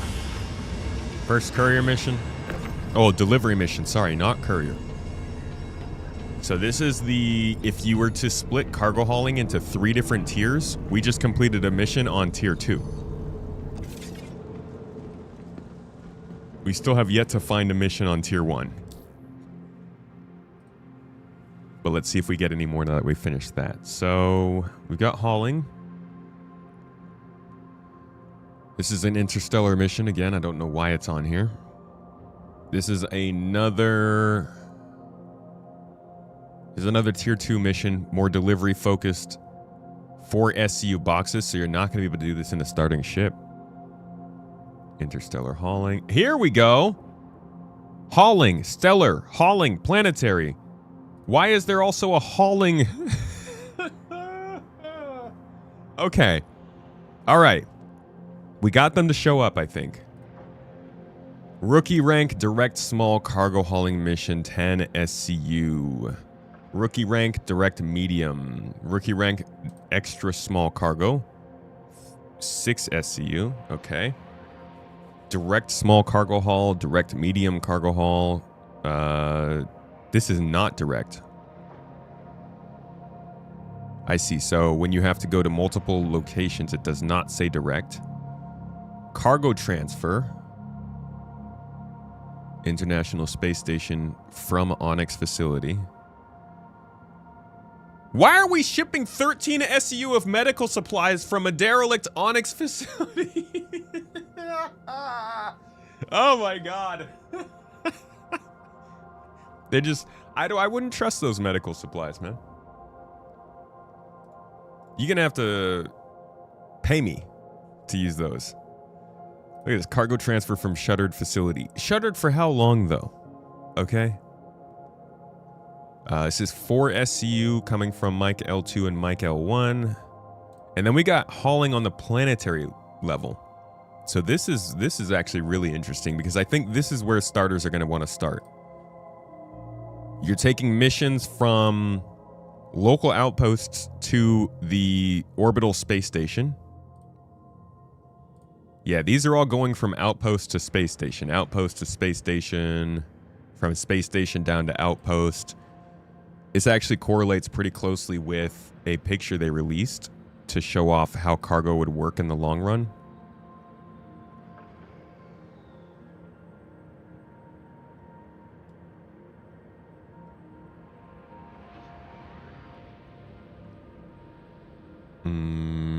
Don't know if I'm going to be able to find it like this. This is my very inefficient way of finding thumbnails. Deal with it.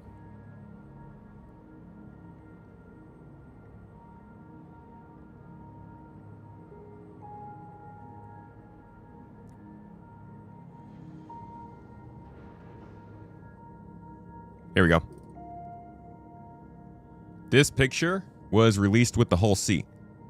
And it actually gave us some insight into... Can I freaking zoom somehow here? It gives us some insight into how the cargo is supposed to work. You can see they've got the Hull Cs going and doing big deliveries between the orbital space stations and the jump point space stations. But then you can also see that they've got smaller cargo missions going from the orbital space stations to the local moons and the local planets. So the idea is that we're supposed to be getting these smaller deliveries and consolidating them all at the orbital design. And then the bigger boys will take those big missions from the orbital stations and take them to other systems or other planets. Okay. Let's take one of these. Let's see how it is. Here we go. 10 SCU from a local outpost. Dude, this might be it. This might be the go-to for newcomers. I'm excited that this is back.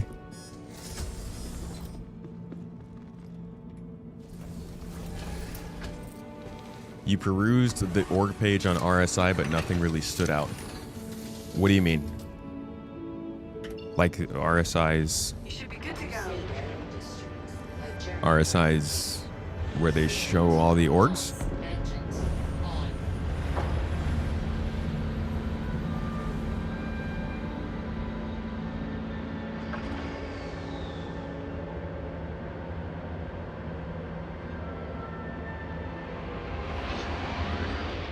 You had no idea how much that would help. Trying to keep people where they need to be is a pain in the arse. It's always that one guy that has to be ahead of everyone else or falls behind to tie his shoes or gets lost when clearing a building. Yeah, it's mostly when people like naturally just start splitting off of the group. Everybody's like in a group running together, and then you got 1 or 2 people who have decided to make their own separate party that's kind of running in parallel. The Empire's leading innovator in all things technology. Different is good. Why are you advertising to me? I'm already leaving.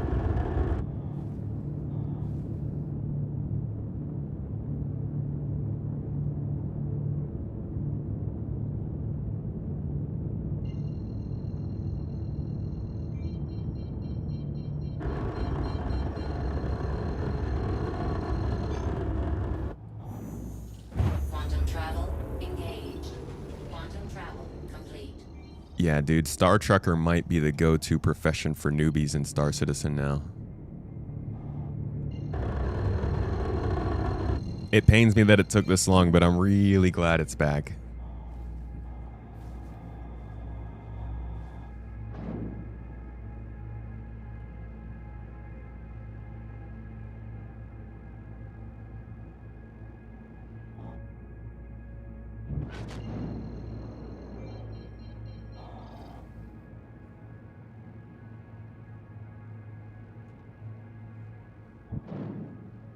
All right, folks. We're on approach to Port Tressler here. And we're in the middle of running contracts that I think are now the go-to for anybody who's joining Star Citizen brand new. The reason I say that is because a lot of Star Citizen is a little dangerous to fly around, whether you're going to Pyro, Hathor, or even like an Onyx facility. Just in general, missions sending you to these places don't always prepare new players to actually go to those places and deal with everything involved. Courier missions, on the other hand, something that's been gone since 4.0, focuses on providing cargo for small ships, giving you destinations that are always protected in armistice, and keeping the routes fairly simple so that you can run multiple of them as you learn the game. I think this makes it a really good option for people who don't know the game, don't know locations, don't know how to fly, still learning interactions, and don't even have any money. Because you need no money to do this. You don't need to know combat. You don't need to have a lot of gear built up. And you don't have to move a lot of boxes. So I'm going to give you a little run through this with a little commentary on my own end. And we're just going to run a couple of these courier missions to prove whether or not these do work for a new player in a relatively small ship. This one is 10 SCU, so it's a little bit bigger than the others, but we're going to drop down to a 6 SCU right after this. Generally, these are running us to and from outposts around Microtech and back up to the orbital space station where we are now to consolidate cargo for the big boys who are taking it out to Nyx or Pyro or the other planets.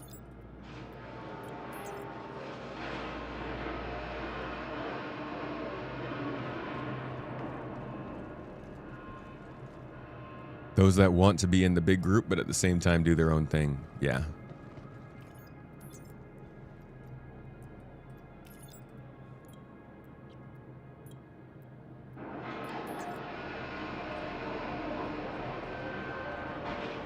All you need for these boxes is a multi-tool with a tractor beam attachment, but I have the full-sized tractor beam here.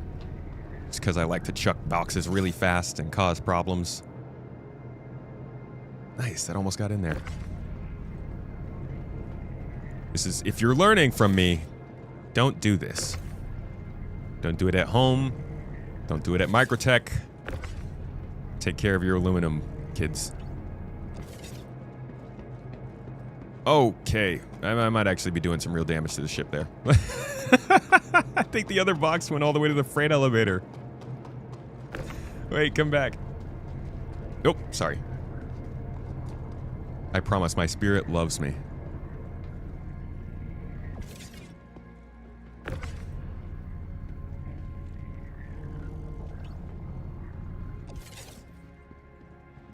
For those of you who know this channel well, we like to call this the avocado method.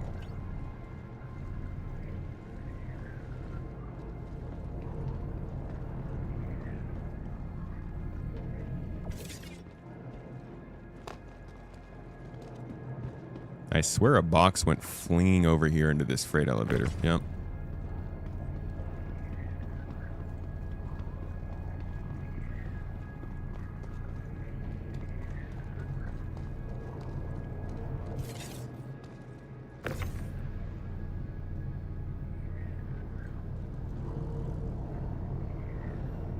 There needs to be some kind of safety on these, man. This is the speed at which you can make a box move in this game is... Whew. It's lethal.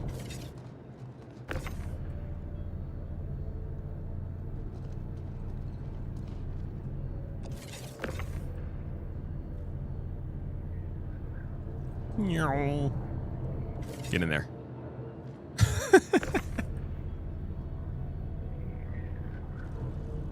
Ow!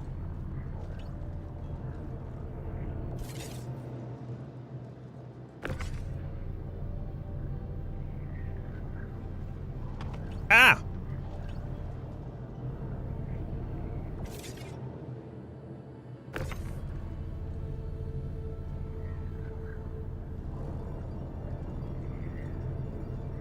Most dangerous box loading I've ever done. There's chaos in here.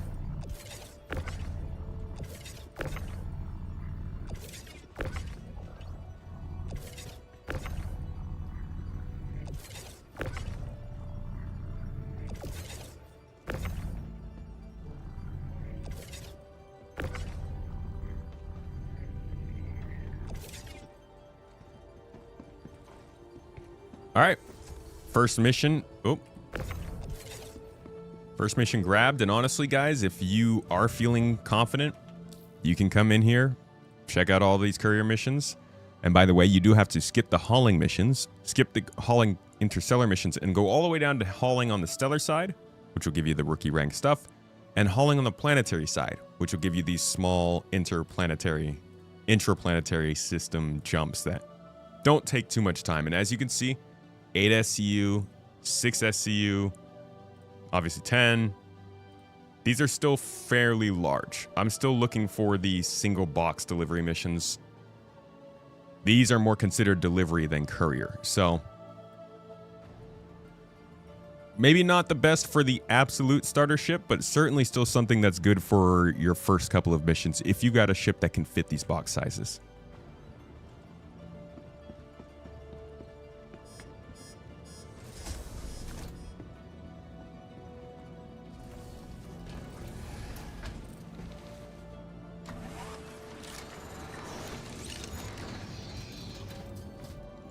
You're a little behind. What are my thoughts on the Hermes? I like the Hermes. To be honest, the Hermes makes me dislike the Apollo more. It's a great ship that I think is going to be really good for anybody who wants to be a multi-purpose hauler and deliverer, looking for more than just cargo.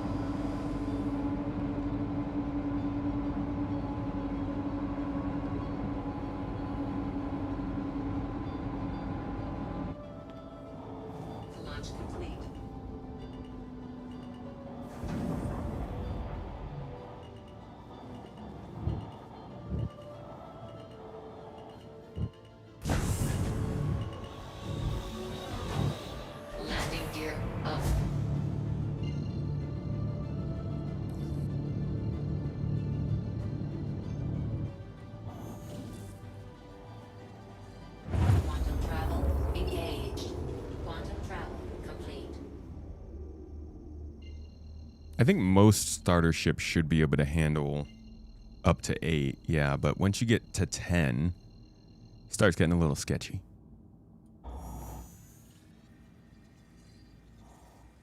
Quantum travel engaged. Quantum travel complete. Dude, I always loved the Apollo, but never got it because it was a medical ship. I definitely would be more interested in getting a Hermes because I love the design and I like cargo hauling.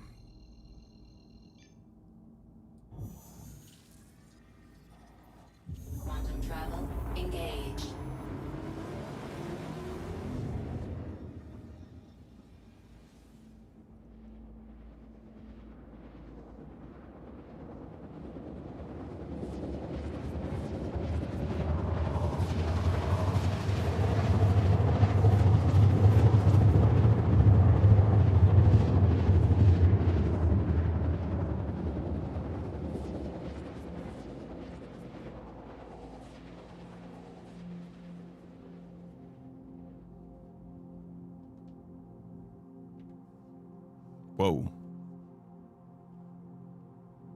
Oh, are we delivering to a distribution center? Interesting.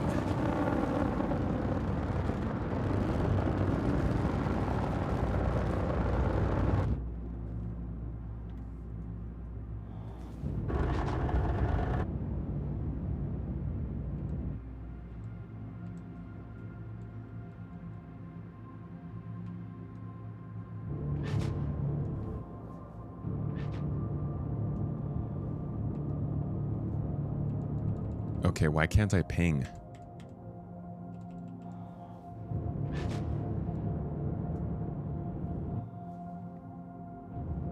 That's great, so I'm completely blind. Wait, what? I already collected the shipment, thank you very much. This is the right place, right?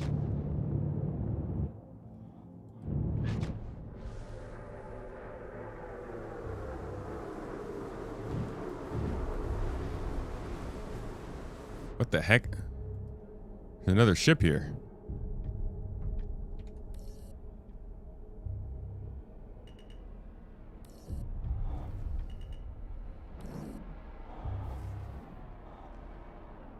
What are the chances?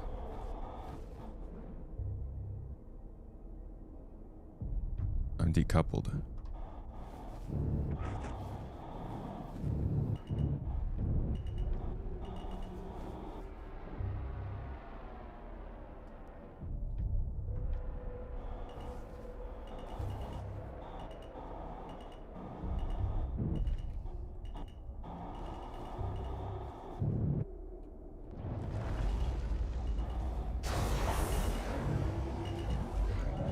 Great flying, I know.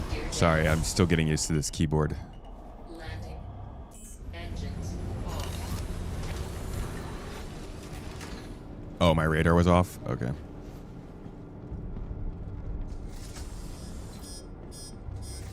Wonder why the radar is off by default.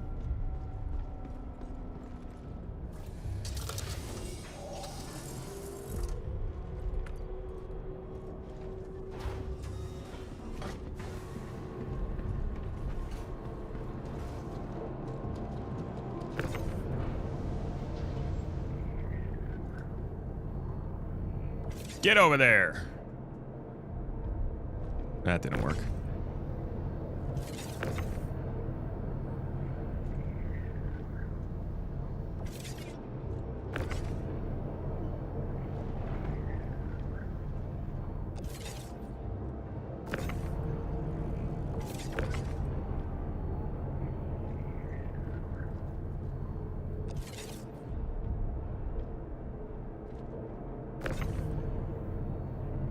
Whoop. Don't want to pick that up.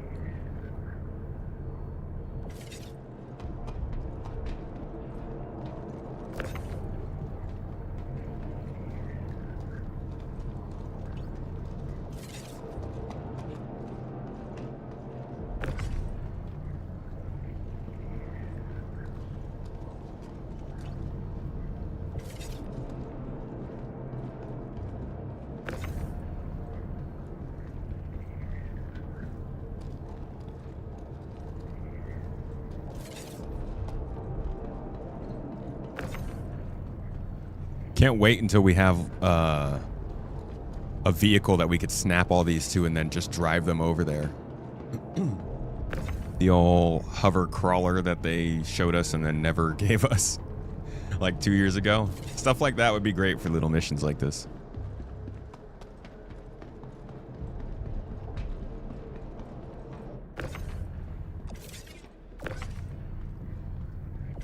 It is much faster if you just land next to this elevator, guys. I'm just a little bit of a dunce and, you know, don't do things efficiently all the time.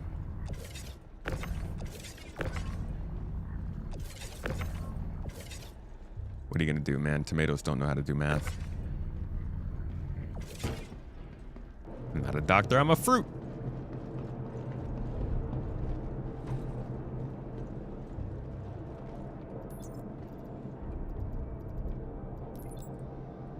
Okay, we got all 10, sending them down.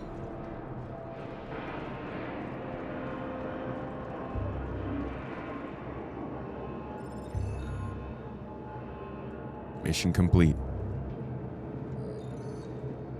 To be honest, it would be nice to start seeing rep rewards with blueprints instead of just mission rewards.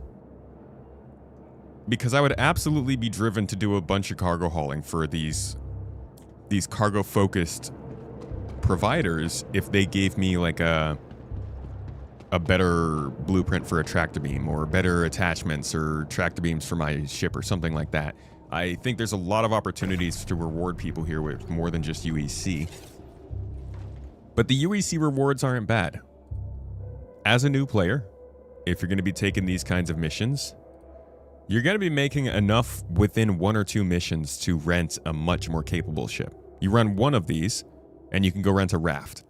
You can then run 3 of those missions with the raft and make enough to probably rent another prospector if you want, make some money from mining. This is just a very good launch point, I think, for playing the game, for learning it, and for getting around it without a lot of pressure. That being said, these are not the single box missions that I think are going to be best for a newcomer. Those are going to be the delivery missions, which I'm not seeing here. So we'll have to keep trying to make those pop up. Maybe I'm just doing something dumb to miss them. But I do think that anything 6 SCU or lower is going to be a really good starting mission for anybody who wants to get into Star Citizen without dealing with combat or dangerous areas. Just pay attention to what it's saying you need to do. Try to find any missions that are going to or from the space station in orbit over your planet, and potentially even the city down underneath it.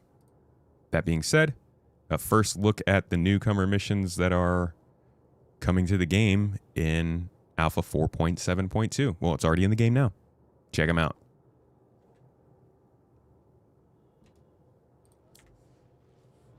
What do you guys think? Anybody else planning on running these? I like them. I like them, and I'm glad it actually worked. I would love some rep reward, though.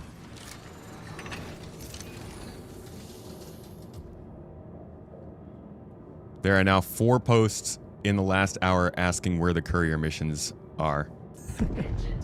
See, I don't need to be the one to do it. Somebody else is already on top of it.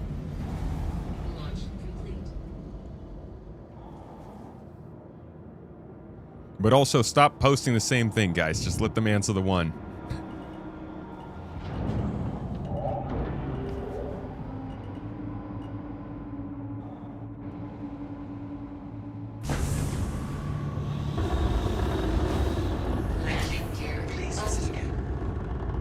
Ships like the Cuddy Black had to be manually coded to have lamp, while single-seat fighters... Oh, yeah.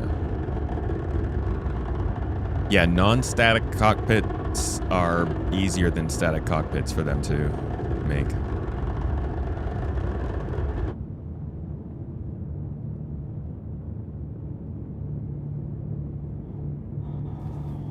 They'll never see the one. They'll assume it's one guy having one bug. I mean, if everybody goes into the one thread that got posted and comments that they also saw it, yeah, it usually does a pretty good job. Well, I can't say it usually does a pretty good job, but I'm pretty sure it's better than making multiple threads. It's kind of like when news comes out about Star Citizen and everybody's making videos about it. Where do you go to actually talk about it? Obviously, Space Tomatoes video. Duh. The obvious answer. All right, we're going to head back up to Port Tressa real quick, and then what do you guys say to the Expanse?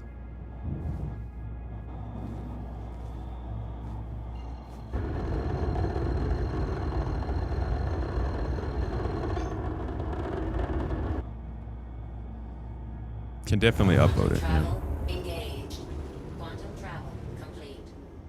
Problem is finding that one thread. You're not wrong.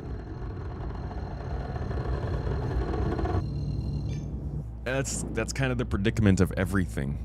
I'm realizing it's like nothing matters if nothing matters if not enough people see it. But isn't that kind of what's screwing up our whole society? People think other folks need to see everything. Like the amount of very private moments people have with their babies that we see on the internet now, or gosh, like the amount of stuff that people make content out of that it's just like, maybe not.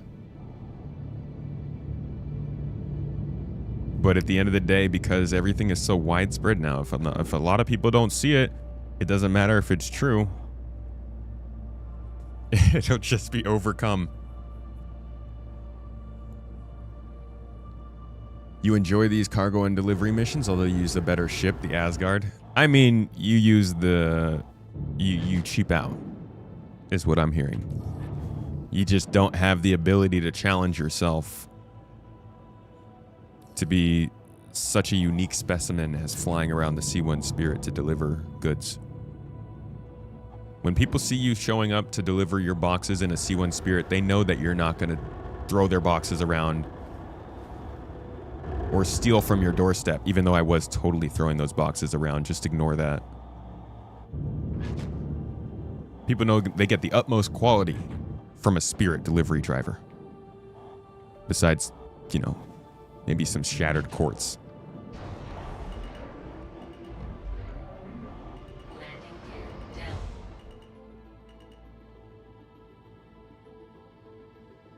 You just found out they added 2 more years to the retirement age?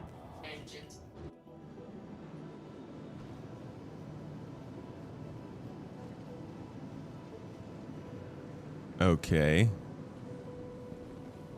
What did you just do to my ship? Brother, how many of you guys have just lost really valuable stuff because of something like that that just happened to me?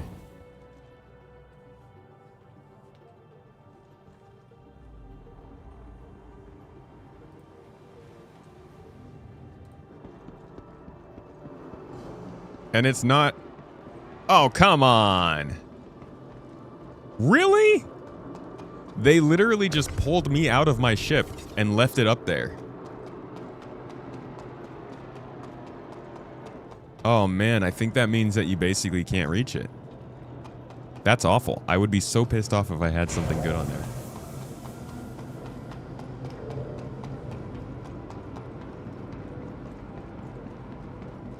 Like the UPS of Star Citizen. I like to consider myself more of a DHL. Alright, let's see what happens if I store it. What does it do? Oh! Okay, it's stored. Welcome to the ASOP vehicle retrieval system. Vehicles I think that worked.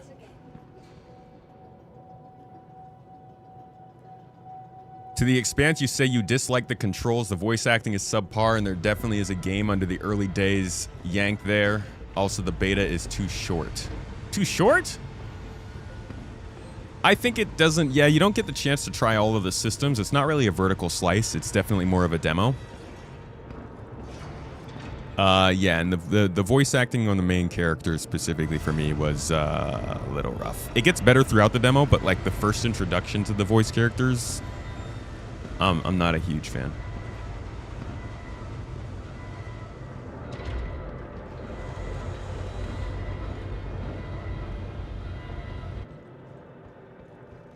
DHL did us dirty in the US. What did they do?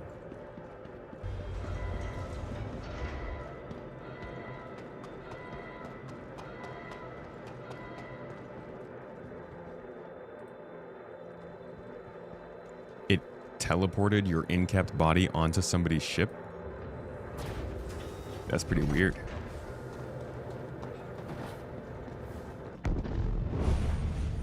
Oh no, this wasn't the engines not being turned off. The game pulled me out of the ship before I was able to land. So the ship just got left floating there. But it looks like everything is still here. So luckily that wasn't a too bad of a glitch.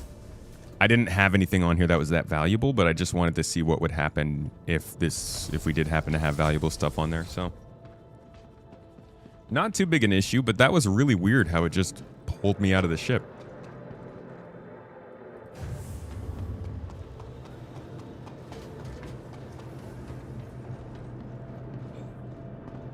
You hardly ever see DHL? Samesies.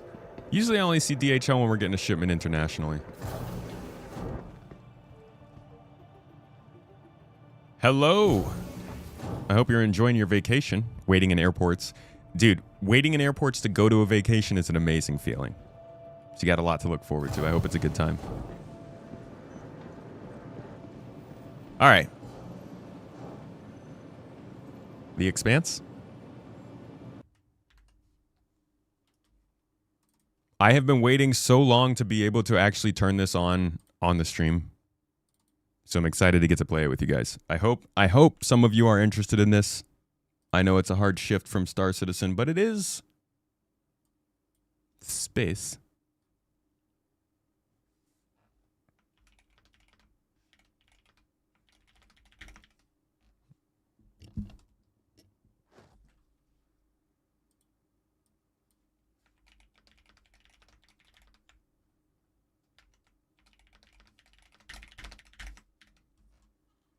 Just got to change the actual game on the. There we go. Alrighty. Whoa, downloading. Just finished this, Ruben. What do you think? The game itself is supposed to drop next year. This is just the closed beta for now.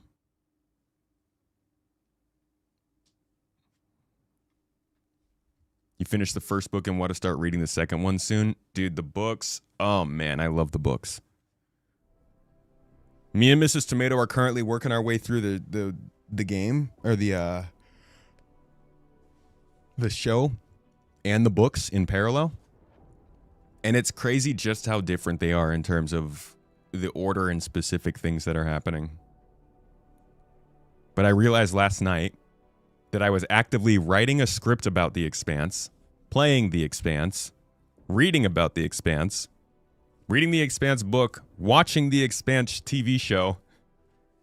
It was the most Expanse I've ever been in life, and I couldn't have been more happy.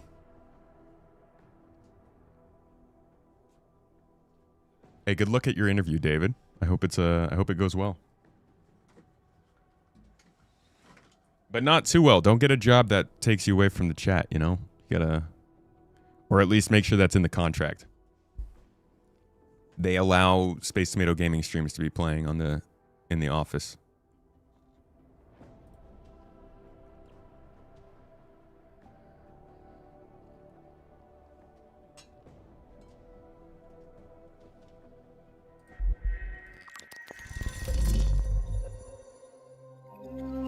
Toes. I am that guy. You definitely could see that coming. Yeah. Yeah, you could totally see the guy's like, "Oh, thank you. Thank you." You're like, "No, dude. No." He's just taking the role he has. I think I'm actually a weirdo in that I think that the fourth book, I think it is, whichever one it is, where they get to the, well, I don't want to spoil it for anybody who hasn't read them. The one where they're on a different place. I'll say that much. I think that book is better than the show. Actually, I think the books in general do a little bit of better job than the show. Like, Book Bobby is way better than Show Bobby, for instance.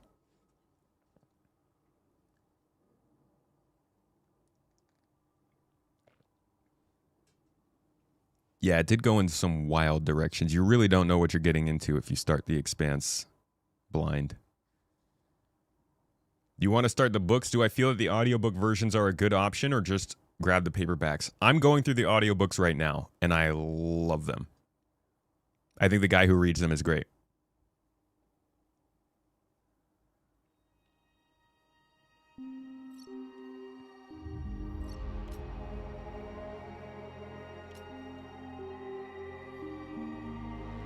All right, so this kicks off a little ways through the game. They say, you and your twin are Pinkwater security mercenaries. You lost your entire squad while narrowly escaping Eros Station, where the entire population was infected with an unknown substance. You escaped on an enemy ship, the Mott, and now want to find out who's responsible for Eros. You just arrived at Pinkwater 4 Station to discuss the situation with your boss, Oscar O'Connell. During a docking, your twin Jay was unintentionally rude to the dispatcher and wants to make amends. I think my biggest question for this game was partially who is it for? Because there are multiple types of people looking at this game. There's the space folks like us who really want an immersive space environment. There are Mass Effect fans looking for another Mass Effect. And then there are Expanse fans looking for the Expanse. And my biggest question here was, the Expanse fans are obviously the ones who are going to get treated the best. But how do they make the story still a mystery, still interesting and intriguing if we know everything about Proto-Molecule? So I don't think that gets answered here, but that's something to just kind of keep in mind as we go through this, is how does it really differ? I'm going to go with the Belter Hacker. Basically, if you play as the Earthers, you get the male characters. If you play as the Belters, you get the female characters. Not much of a difference besides their abilities and their height. But I like playing as the Belters because then everyone else is really short. It'll be interesting to see what the Martians look like. Martians are built like tanks. Well, the Marines are, I guess. How does the Expanse books compare to the Red Rising series? I do not know the Red Rising series.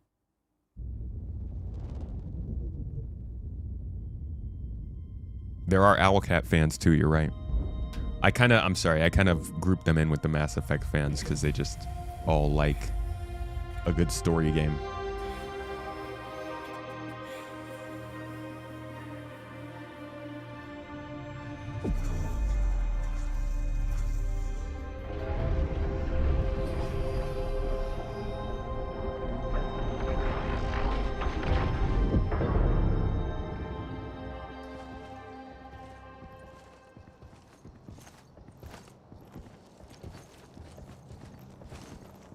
Oh, my man Zafar. Glad to see you. Coffee? I got a fresh pot. Thanks. Can't imagine what hoops you jumped through to get the coffee, let alone the spices. I've got a whole bunch of thoughts, by the way. I've played through this quite a few times. I'm going to try not to put too much of my opinion out there before you guys get a chance to say what you're thinking in the chat. And then we can talk about it. Joy is a candle. The more you light, the more life's darkness wanes. Zafar and his metaphors. But you're right. The dark days are definitely upon us. I was so worried about you, my friends. We couldn't contact the Piranha. Eros went silent. There was all kinds of speculation. What exactly? Talk about some outbreak and quarantine. All the while, the UN and Mars issue no official statements. As if they were blindsided by all of this.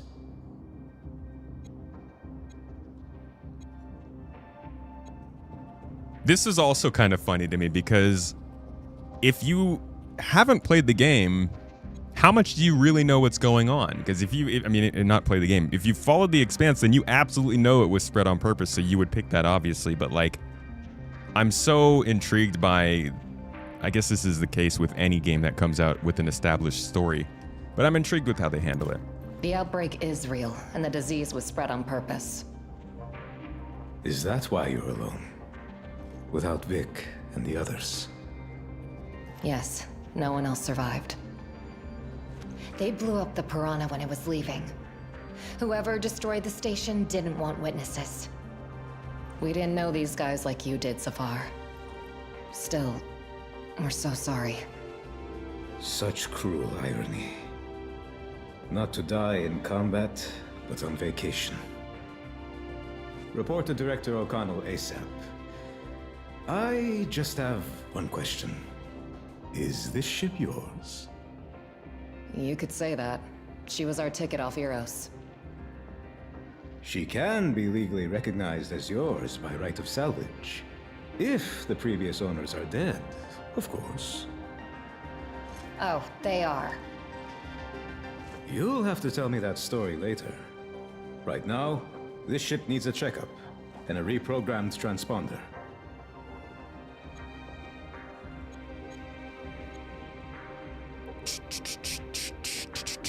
Get a reprogrammed transponder. Do you know anyone who can do that? Can you help? Or we haven't decided what to do with the ship. I have found that every one of these answers gives you the same outcome of the conversation. So I am wondering, this is not something I've been able to determine with this demo.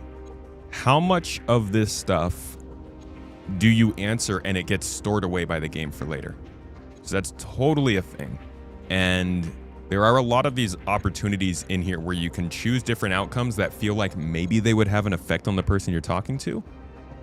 But the game demo that we're in right now can't necessarily show you that just yet. So the jury is still out, in my opinion, on these kinds of things. But as of right now, I haven't noticed too much of a difference in a lot of choices. Okay. Just let me know. But I'd still like to inspect her if you don't mind. Well, a checkup never hurt, right? If you don't mind, we'd really appreciate it. He still ends Sorry, up doing but the we need to go transpond, now. O'Connell's or waiting. at least checkup. Luna always carries with it the tides. I wish I knew what it is you carry. Good luck. I don't know, man. Maybe not. So, next up, report to the boss. All right, first time controlling. You get to see the design, the layout, the atmosphere. I like the designs of all the stuff. It feels very Expanse, especially the armor and like the character models. I think they did a great job of making it feel super connected, tactile. You can see all the thrusters on the suit and stuff. Let's go visit Larry. Stop by and say hello. You think he'll be glad to see you? I called him a pain in the ass. I want to say sorry.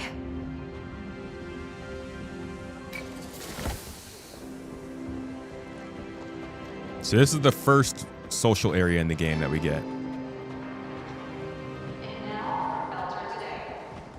The explosion of the ice hauler Canterbury has caused a water supply crisis on Ceres and renewed discussion over the inevitability of a military conflict between Mars and Earth.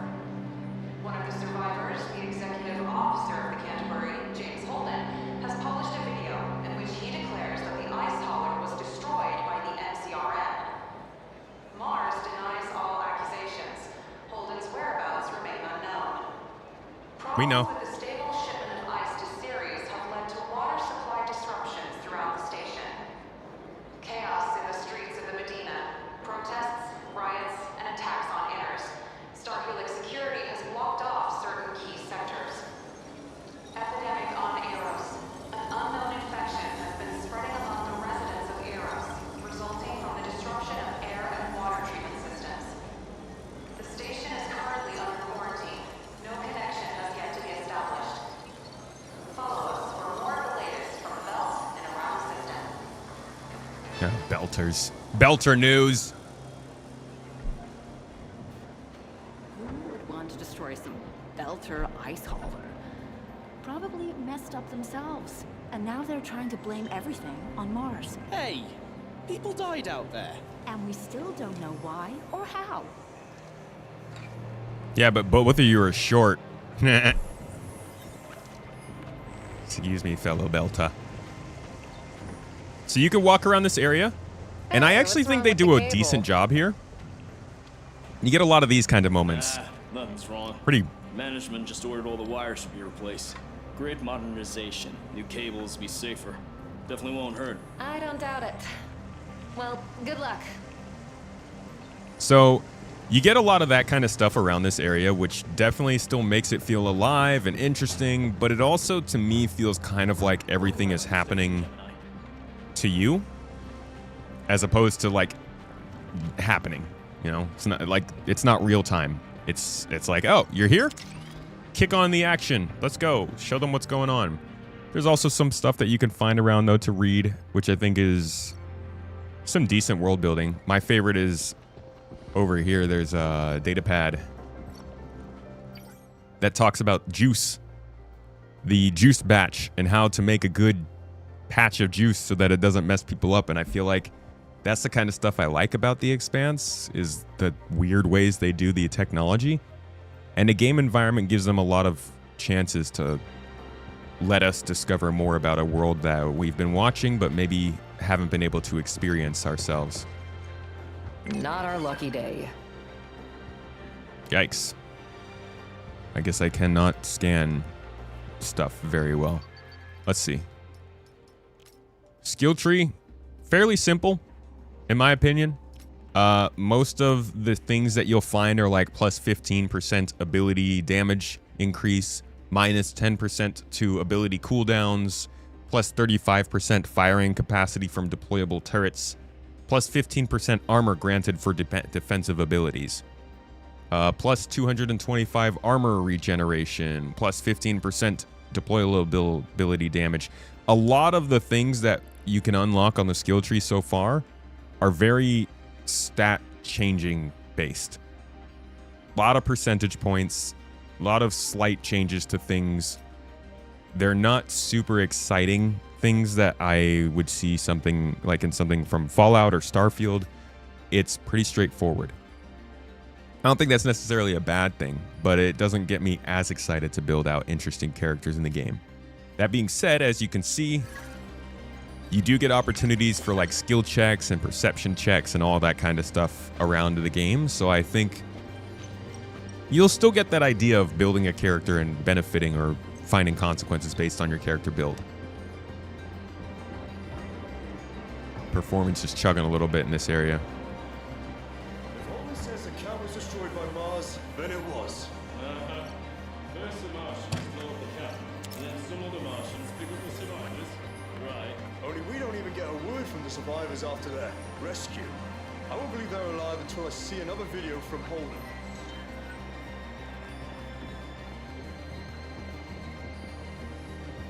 Nice to hear what civilian life is kind of looking like in the Expanse. Tech-wise, the belt is an excellent teacher.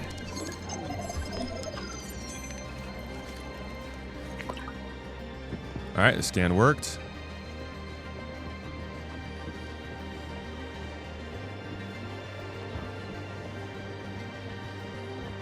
Little interaction in a civilian area. I like this, dude. I think this is the kind of thing you should have in all kinds of space station environments.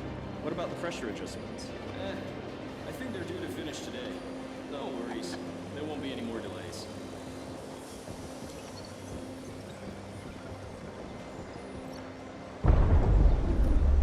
Third person I only, always yes. like the view from here, on the axis at the second semi-ring. But man, is it better with our girl out there? Oh, careful.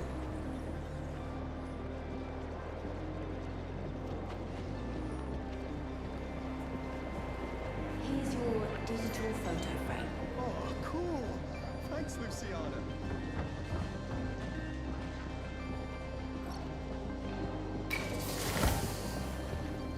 Hey, did you fix the door? Yeah, I had to fiddle with the fuse box a bit. Thanks. Have you seen Safar? It's his job after all. Oops, he's busy with our ship at the moment. You're the one who fixed it for him. Well, that's ironic. Okay, thanks again. So this is the woman you won't shut up about? I still think Shimizu's hotter. You're just jealous. She's a 10, and you know it. This visor. We'll see. Oh, you're back already? Wait, so you flew in on that? I just got back from Europa, updated my range of products, and bought all the orders from my last visit. For example, your boss O'Connell ordered some warm socks and 5 packs of Elm set. Finding the socks was the hardest part. Can you imagine? Zafar Hijazi bought flashlights for the whole crew, and they're better than the company ones. Absolutely nothing for himself. What a man. I love that. What a man. What's new on the station? Well, everyone's spreading different theories about what happened to the Canterbury. Either the Martians blew it up or someone else. The guys here get bored when they're not on a mission. Okay, let me think of something else. Oh, better stay away from your boss. He's been beside himself ever since comms from Captain Burrows went dark. That's exactly why we need to talk to O'Connell. Oh, okay. Maybe you can tell me. Oh, I see. It's just a head On shake. second No. thought, looks like you have some bad news. And I only like the good kind. We need to go. Bye. As they say in the best establishments on Earth, come back soon. I do think that her character is probably the best in this area. She has the most kind of conversation and actually talks about things around the game. Otherwise, in general, I don't get too much actual like character building It's time to from lock this down area. dispatch. Larry, there's a weird blip on the LiDAR. That's my future. I'm gonna throw myself out of the airlock if I'm not left in peace. I'm serious. This spot is a degree hotter than the surrounding space. Probably a dust cloud or some debris. It happens. Hi, Larry. We're back. And hi to you too. I wish I could pretend that I'm too busy and don't have time to talk. But I'm on a break. Oh, come on. I'm really glad to see you. And I'm sorry for calling you a pain in the ass. Why so glum? It all started in childhood. My father was a tyrant, and my mother was a typical unfulfilled housewife. Sounds like a setup for a sitcom. Wait, are you serious? Sorry, go on. When my father died, Mom directed all her resentment on me. Now she's upset I don't visit her on Ceres. I wanted to send her a gift, but Luciana charges an arm and a leg for delivery. That's why I'm so glum, as you put it. Larry, huh? Can we deliver it? We can deliver the gift to your mom. Yeah, I want something good to happen today. I'm tired of all this despair. Oh, that would be really nice. My mom is sick of waiting, and she's pissed. Won't answer any of my calls. Just snaps at me if we do talk. Okay, deal. I'll ask someone to bring my painting by the ship while you speak to O'Connell. And please, don't open the package. Thank you. See you, Larry. See you later. You know, I actually missed that before. Little side quest. How did I freaking miss that? Which means you can complete this side quest. Yeah, that has some implications for when this mission ends. I'm really disappointed that it's interesting because I walked through here when I did my other playthroughs, but for some reason this was the first time I actually got to talk to him. That's a big oops on my part for missing it, but I'll have to include that in my follow-up video if I end up doing one. I don't know. Let's see. I think that's just about everything that you can interact with in this area. There's still a little bit of loot you can pick up if you do some searching. But for the most part, interaction-wise, we found most of the stuff. Now, there is a crafting system, so picking up this stuff does help.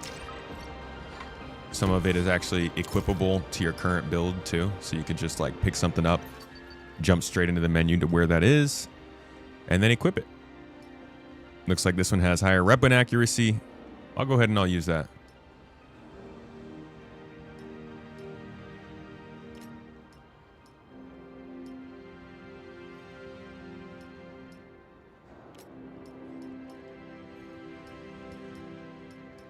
You see you got 3 gadgets you can use. We'll use those in combat. Subsystems that you can apply, and some decorative stuff. Not sure if the decorative stuff has stats, but it's there. I'm decorated.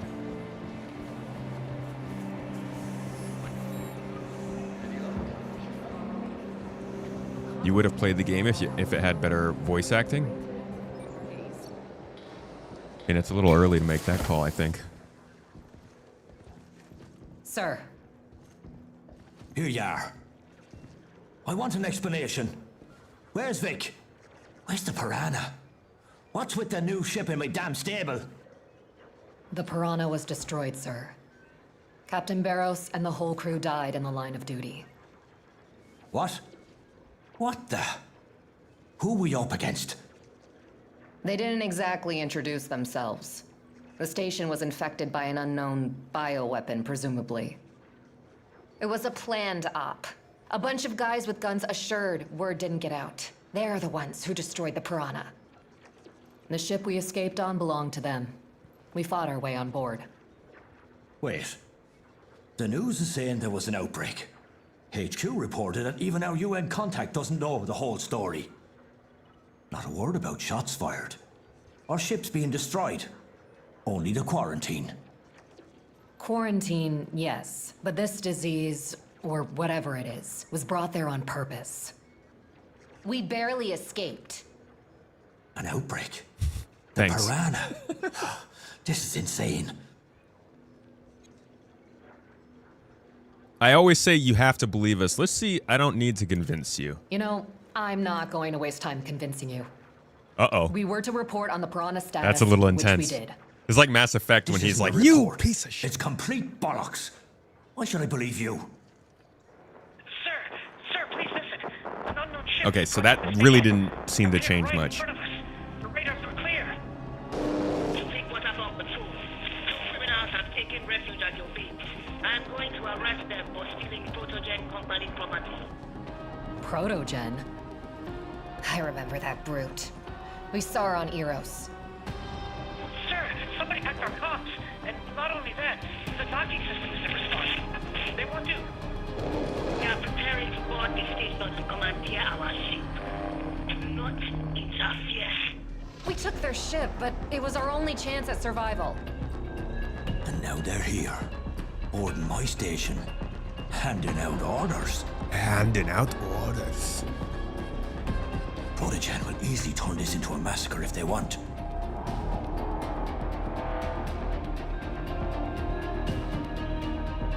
Okay. So you can say this doesn't actually make any decision here, which is interesting to me because I feel like any decision you make here should drive the conversation differently. But I'm just gonna say they want to kill us. They're the ones who destroyed Eros, and now they come for us. If you hand us over, we're done for. I can't. Shit. I'm responsible not only for you, but for the whole station full of other people. What do you want from me? And then here is where you make the real decision. But it gives you the whole visual thing. I think this should be a lot more of a natural thing, but I won't dwell on it. Toes. You can convince them to have everybody stand up for you and fight back, and then everyone dies, and they blow up the station. Human lives are more important. Instead, we're just going to tell them not We to can spill find a way themselves. out ourselves. Just tell the others not to sell us out.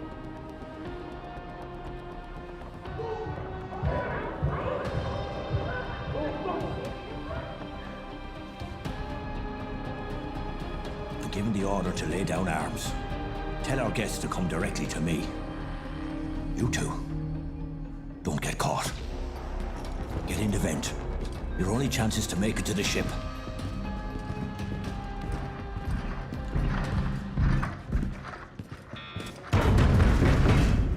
Good luck. Jeez. Good luck to you too, sir. Freaking go!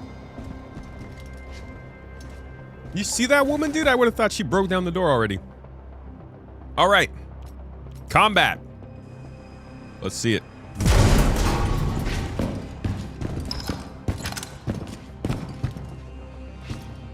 So if they had been ordered to defend against you, story. Anyone in this wing? Yeah, in Section B. O'Connor speaking. Pinkwater soldiers, stand down. Do not attempt to resist Protogen. That is an order. I think the way they did this is out of order because those guys, so if you do decide to have them fight for you, then these guys are standing over there and they shoot people who kill them. So you see the direct consequence of doing that. But he would have already told them, right? It wouldn't have made sense for him to have that line this late. They would have already been over there shooting. So I don't know. This section's a little weird, but basically you just see these people die. And as you can see,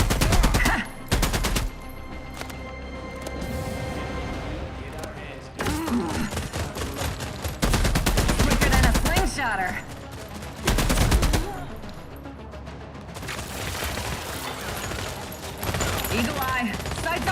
on. See how much momentum they can handle. 1, 2, advance!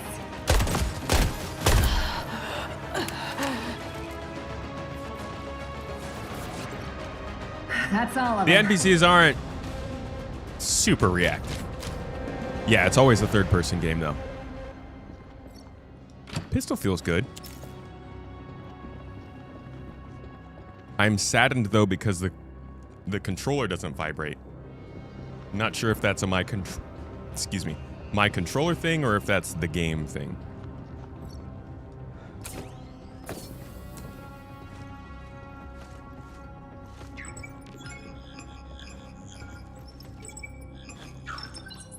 Gemini, do you copy? Over. We copy. Zafar, our own personal search and rescue. I'm on the Mott's bridge, looking at the tactical map and the feeds from your suits. I mean, keyboard and mouse is definitely not going to vibrate. I'm going to keep them out for long. So they'll snatch up our ship if we don't hurry. I'll guide you through. Follow my thread. You're going to disobey O'Connell's order? I'm not about to let my friends die because of some order. Enough people died because I did nothing. We're ready. Take us to the ship. Advance to the door. There'll be a technical corridor behind it. I'll plan you an evac route. Stand by. Loud and clear. We could use some ship support.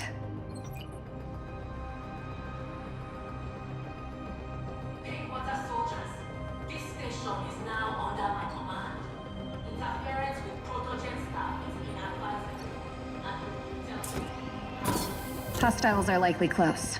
Left side has a good vantage point. Perfect for an ambush.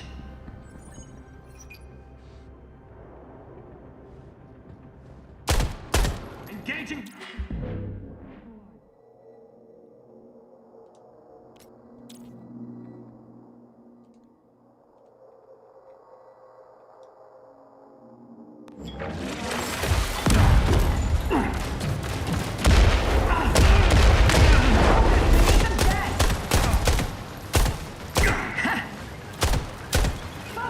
Eagle eye. Sights on that one.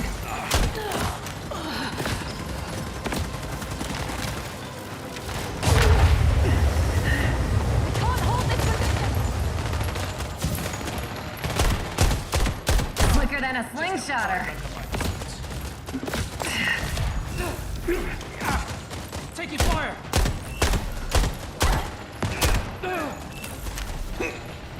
Eagle eye. Sights on that one.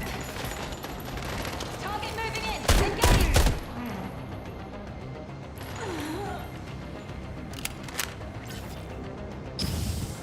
Zafar, where to next? Time. You need to throw them off your scent. Get out onto the station's hull. Roadmap roundup is in. Roger that. Jay, Watch them be let's get like, out there. the Expanse is coming. How funny would that be? Uh-oh, that leg doesn't look great. You alright, dude?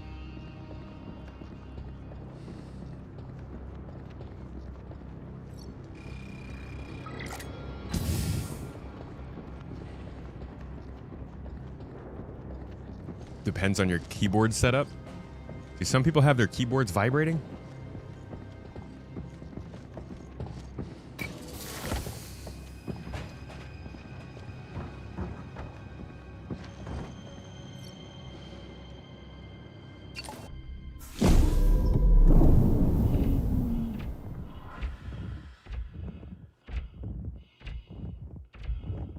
All right. Now we go to space, and something that kind of bugs me is like anytime you are transitioning. The infinity of space terrified me. And when did it stop? And I realized that actually, it's freedom. I don't like that line. It's I not blocked the airlock. really This should natural. stop them. We're It's just on a different cutscene sides anytime of you the want to go city. in and out of space. But there's a Protogen ship dock near me. They're looking for you. It's too dangerous to go straight through. Do you see an elevator in front of you? It'll take you to the station's access. Then, return to the semi-ring. You can reach the Mott while bypassing enemy forces. I do appreciate the differing the differing sprint animation when you're in this environment, but that's mostly all that changes. Ooh, electric rounds.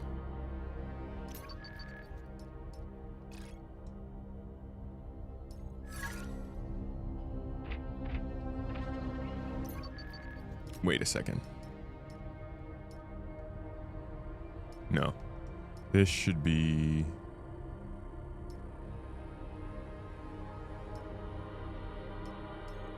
okay. I guess we can keep it like that.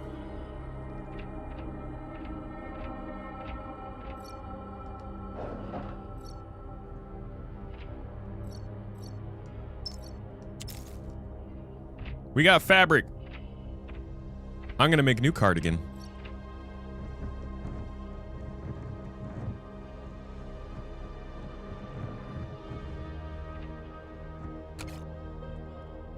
Yeah, you get the same stuff whenever you get to these boxes. Eros, the Piranha, and now this? We've got ourselves into something extremely dangerous. We're like slingshotters doing some crazy maneuver. But someone messed up all our calculations and is just waiting for us to burn up. Sorry for interrupting. Almost done reconfiguring the transponder codes. That means no more MUT. But the ship needs a new name to complete the process. Not the best timing. But my sister and I will think of something. What the? We're sitting ducks out here! There's our exit!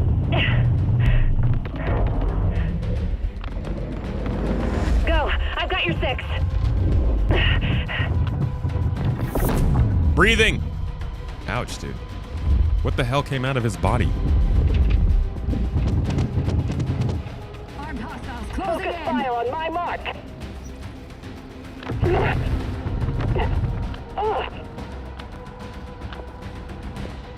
I'm out!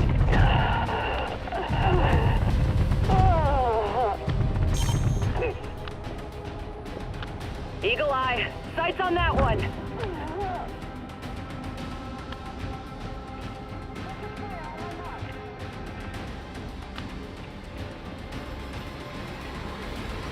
Focus fire! You're already in my sight. Time to flush you out.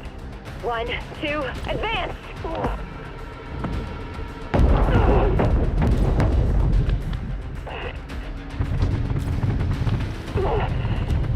Suppress the enemy!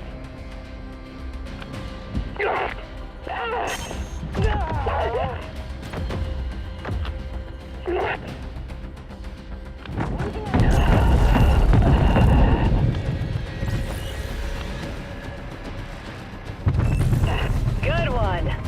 Slicker than a slingshotter. Focus. We need the fed.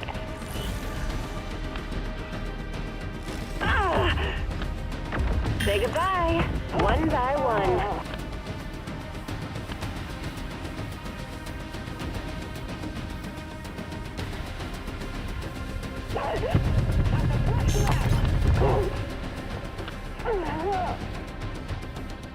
One, two, advance!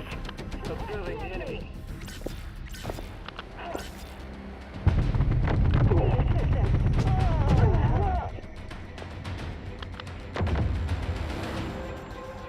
The hell? What? Is there somebody behind me? No, that's my freaking teammate.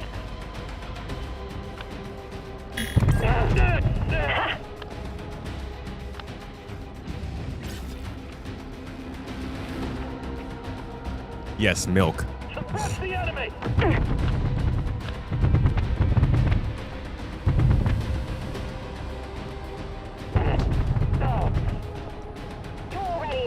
One of the things that annoys me most about this game is the controls. You have a take cover button, which is A. You have a dodge button, which is B. And then you have a sprint button, which is click down the left thumbstick. So you have 3 different buttons for maneuvering in this game. And right, I can't help but... elevator to the semi-ring. The mod's not far from there. Okay. I cannot help but compare this to Gears of War, which has a very similar type of cover system. A button puts you into cover. But then in Gears of War, the A button also is your dodge button, and you hold it down and it's your sprint button. So it's just really jarring to have every single one of those things be a different button in this game. Because I think that it worked fairly well for Gears of War, and I would love... It just feels very clunky to move around when you're doing combat, especially this dodge. You can see it kind of like... It doesn't... I don't know. It feels weird. It puts you a couple of steps. It stops you short of where you think you should be, and there's no maintaining momentum.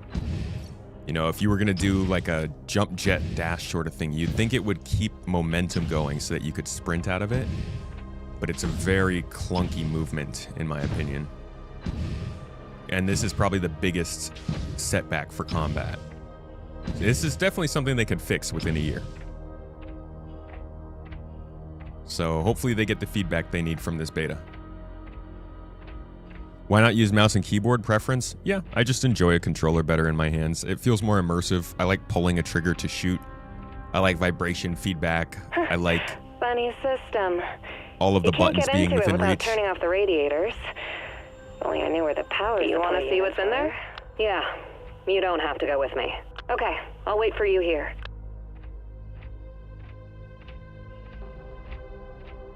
Okay, didn't know I could do this.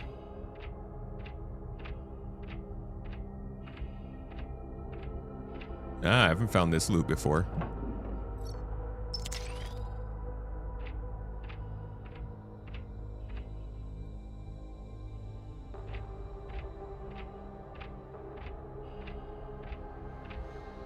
Keyboard has all the buttons. No, dude. Keyboards only have 4 buttons. What are you talking about?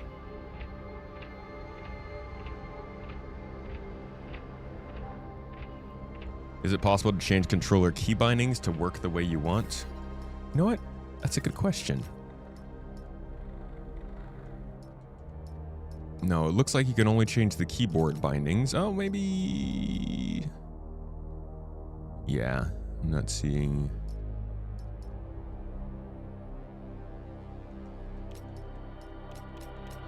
That's the kind of thing that I wouldn't really expect in the beta, to be honest. I think it's likely going to come about. Like they can definitely get that worked out.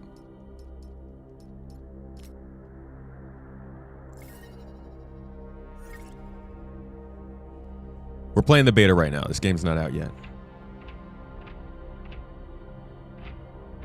An Azeron or equivalent gamepad? Not yet, no. No way to deactivate mag boots. No, you have to, EVA is a very... I'll show you in a second how EVA works.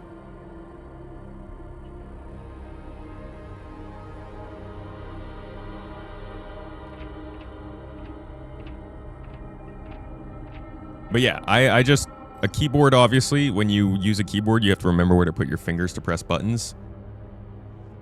That doesn't work too great for me. So when I can, I use a controller because it's just more natural. I hope at least this elevator works out.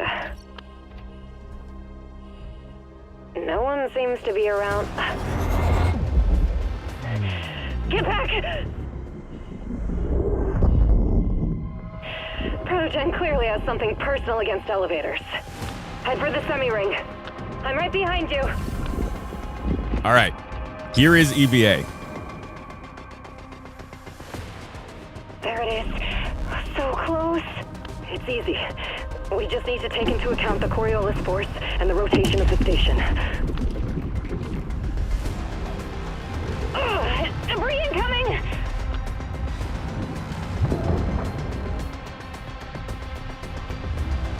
During this period, I only have control over my left and right movement, so I can strafe and avoid the things that we can see in front of us, but besides that, I don't really have any control.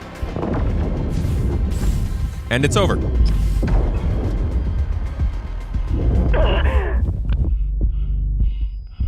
Hey! We need to fly over to the semi-ring and fast. Can you fly? Yeah. The rest of the brute EVA can't is just a reach us with all the cutscene. debris, but we'll die if we don't make it to the station. Easy does it. The station is moving. We can't afford to miscalculate the trajectory. We got this. Otherwise, we're dead. Ouch. Damn ring rotation.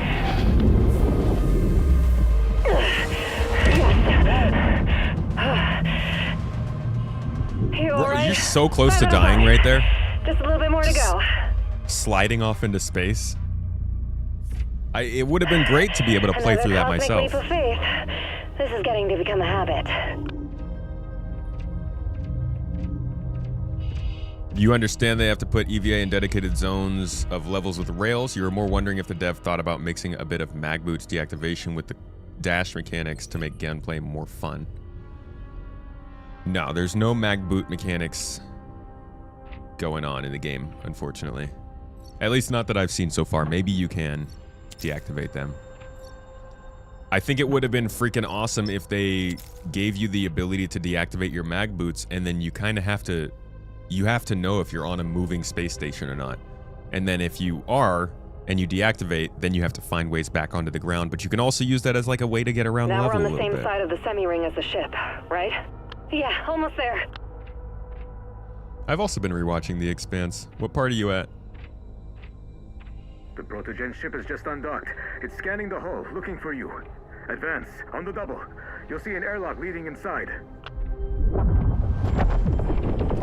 The antenna was shot off with PVC. They want to cut off Pinkwater's ability to communicate with the outside world. Interesting. Looks like the ship only has 4 PVCs. You know what I've never judged here?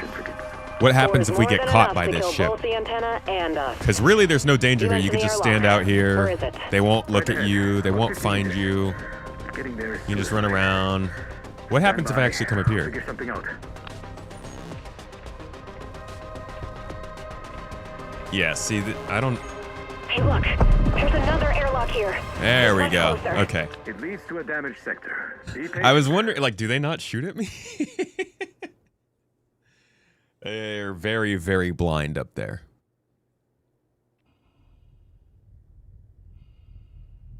If you like moving around with joystick but prefer aiming with mouse, you can highly recommend an Azeron programmable buttons, and each finger has close access to 5 buttons depending on the model. Not the cheapest option, though. That's interesting. Does it have triggers?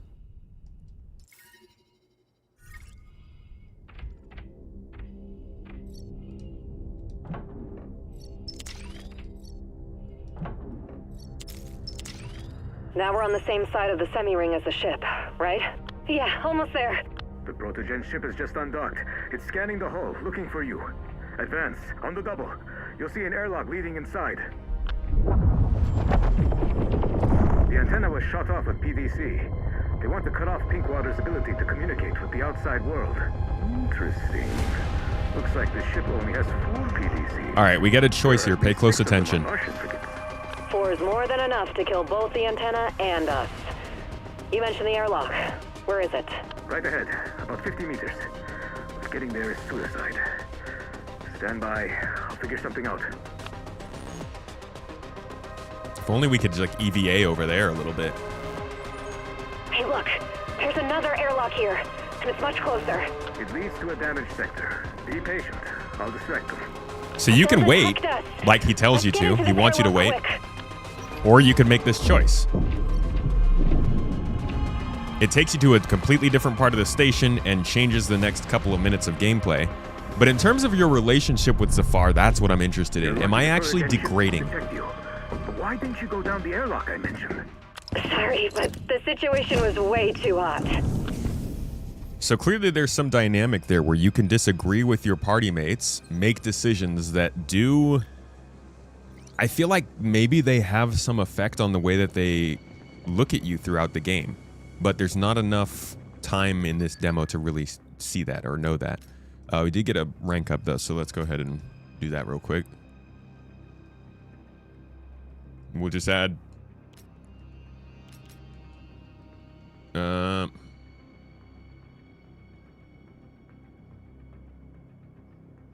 30% projectile ability damage, critical damage modifier. We'll unlock that. And for Jay, we'll give her...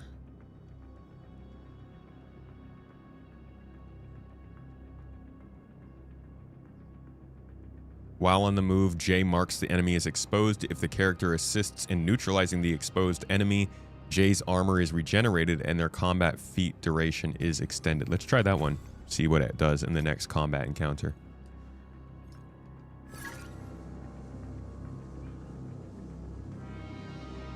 A studio keyboard for one hand, I see. Hard to describe without a picture. Interesting. What happened I'll look around here? for it. They were upgrading the station's temperature control system. Then our uninvited guests interfered. The coolant leaks in some places. Be careful. The substance is quite toxic.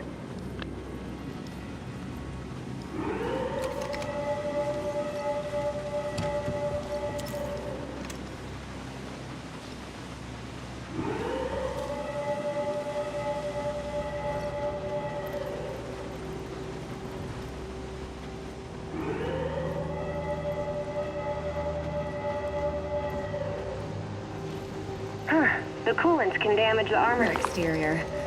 What do we do?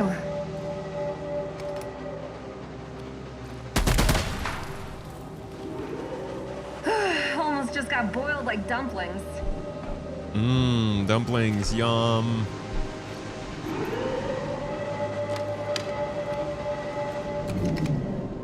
Okay, we've shut off the coolant. I hope we didn't freeze the station and the guys fix this fast. Woo! We got good athletics, folks. So again, if you followed what Safar had said, you wouldn't get access to any of this stuff. And this is actually some pretty solid loot that you get from here. Armor-piercing wrist cannon. This is my favorite gadget in the in this demo, besides what's-her-face's rocket thing that she does.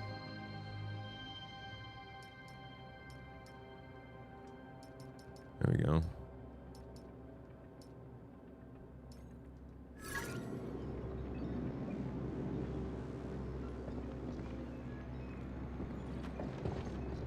A little bit of replayability.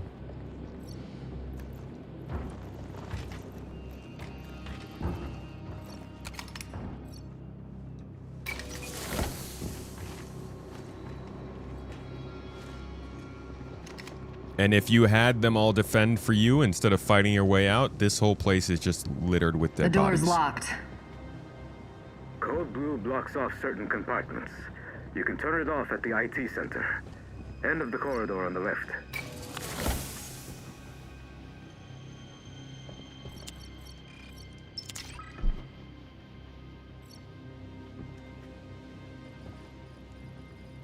Okay, there's a code we need to find. Interesting.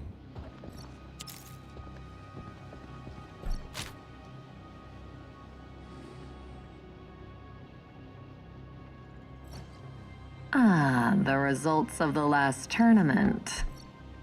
Oh, don't look at me like that. All part of the plan.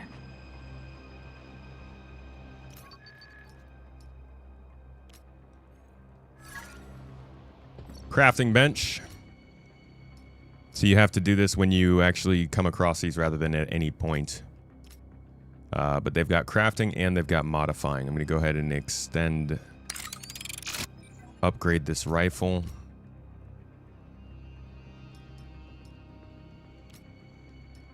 And we don't have enough materials for anything else.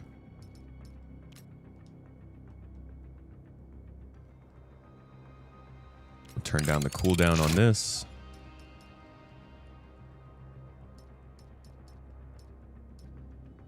And, I mean, besides that, really, looks like we're going to have to collect a lot more stuff to see how this all balances out. So this, again, is doing some interesting time changes. Plus 4.7 seconds to swarm duration, plus 20% to swarm radius, plus 2%, plus 2.6 seconds after leaving the swarm's radius. So it's still like even crafting is also just editing the things that you're doing a lot. But that's just what we can see right now. Oops. Sorry. Sorry, crafting bench.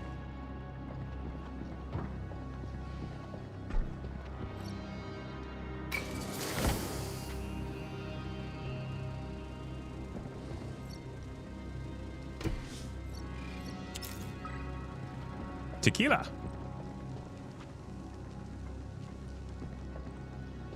Perception skill check coming up here for our character. We passed it. I think the other character, you don't pass it. Under normal circumstances, O'Connell would have chewed out the entire station for such a mess. Yeah. Then you have to kind of... At least we won't have to clean this mess up. You have to look around for it if you do get the perception check completed. And if you find it...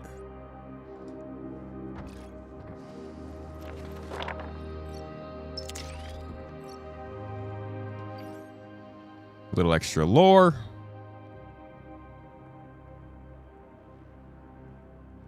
Oh yeah, this is actually an interesting one. He said, do you remember Juna I was writing about a couple times? A belter from the loading docks. Smart, blunt, always running and dancing around like she has rocket boosters inside her heels.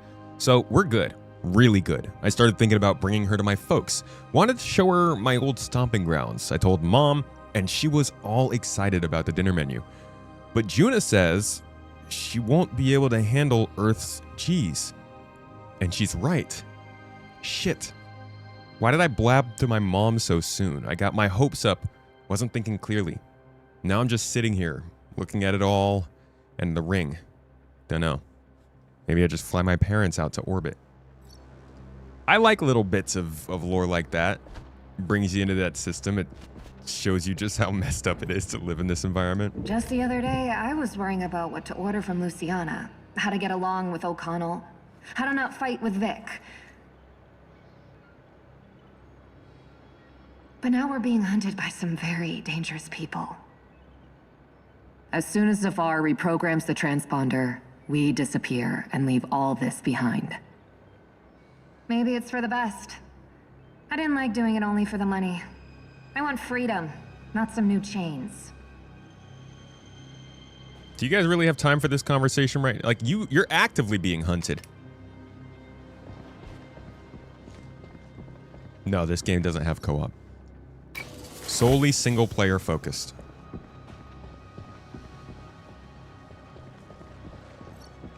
Look, not all of them are looking for criminals. Someone's discovered a more pressing matter. Looting. I don't think they're looking to profit. No, it's something else. Mystery.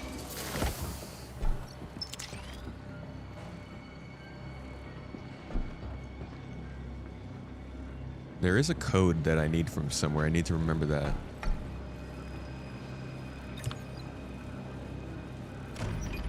All done.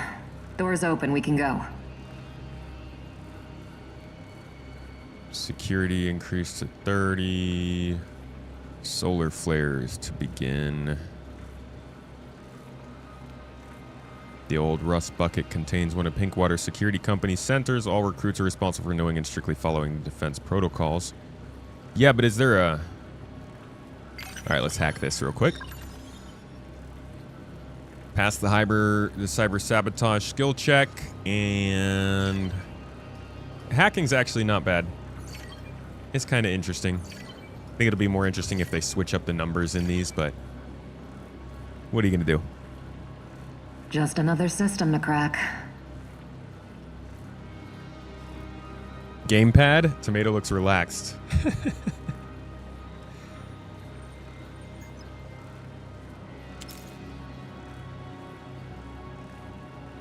Alright, so we got a little extra information from that, I guess. A new subsystem. But I still need that security code. I wonder where that is.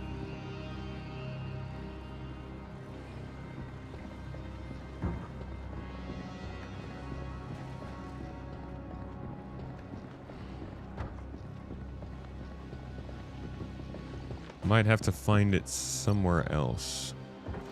Maybe it's like earlier in the level and I just missed it.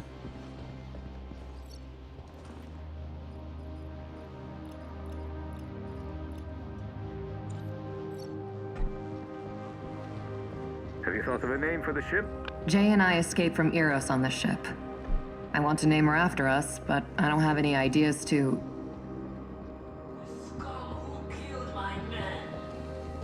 This station is under our control. Wait, can I go back up this airlock? Senseless escape attempt and surrender. A personalized greeting. What an honor.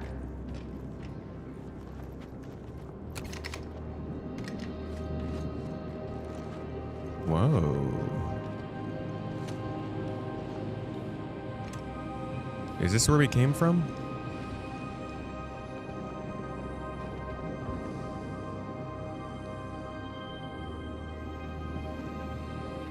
Oh, yeah, okay. This is the shutdown area. Yeah. Okay. I was like, dude, did I completely miss this whole area? No, that's right. We came in this door and then we walked past the locked door. Yeah, I just got turned around.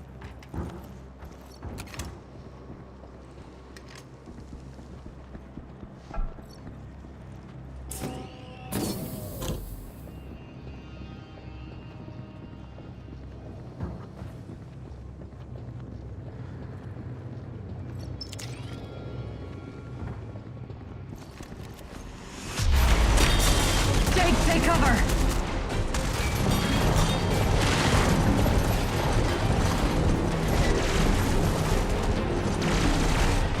Have you seen that blue shit on their armor? We can't penetrate it. They must have some weak point. Larry? Okay, now well, let's go. Ouch.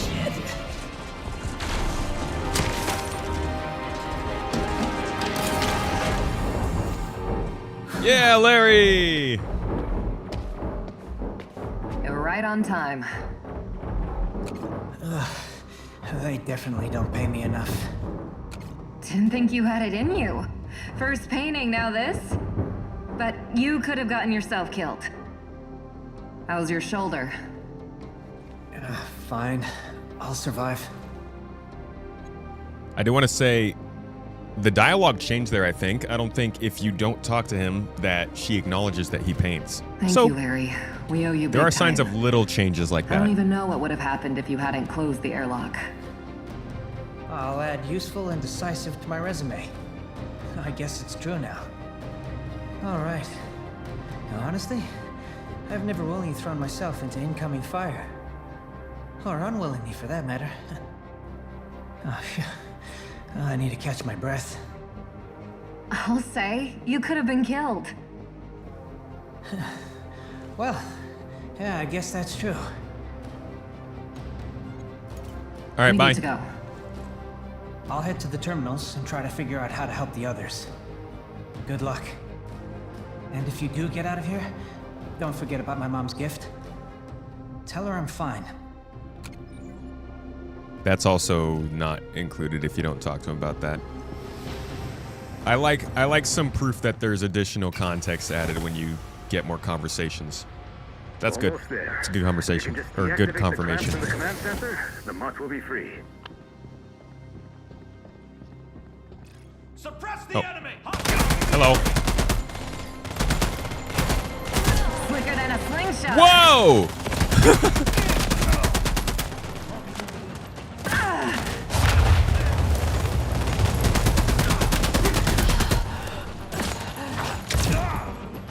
Get fucked, dude. Whoa!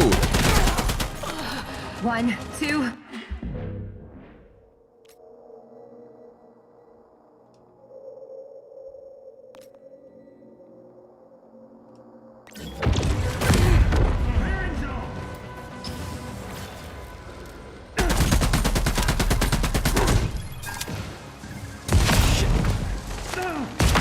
All right, so this enemy is probably the most interesting combat scenario in this demo. If you watch the drone that he's fighting with, it's actually really good at hiding. You see that?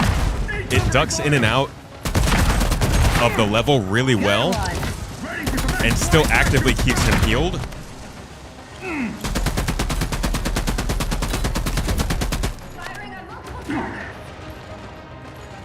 Clearing zone. Eagle eye. Sights on that one.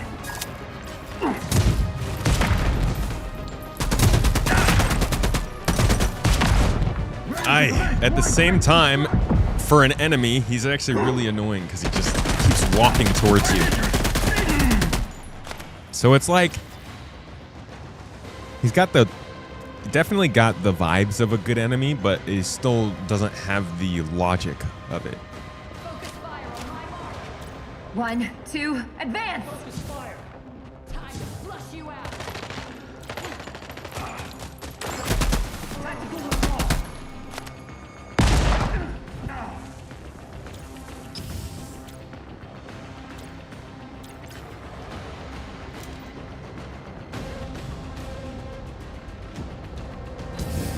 Are we good? The action music hasn't caught up yet.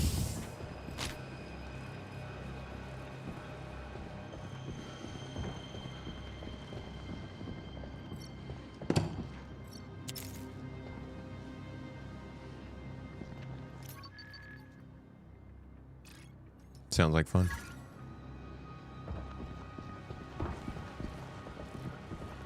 Not any worse than SCAI. Even better, probably. Yeah. That's not a great bar to compare against.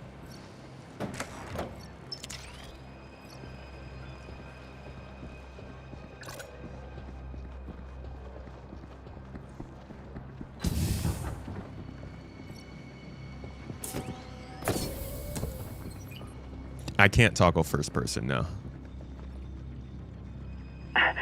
Why and where are they taking our servers?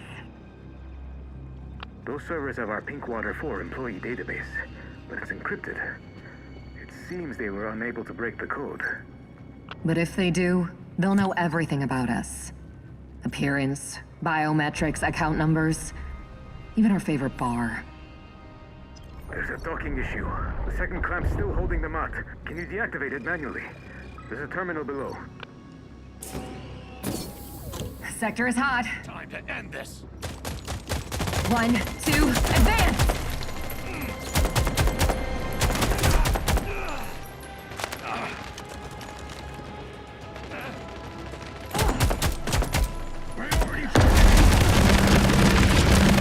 Holy shit! Was that from the mott? Yeah, I've always been of the opinion actions speak louder than words. Say the word and another salvo is on its way. Oh my god. Just continuously shooting over his head. Not bad. Let's keep it that way.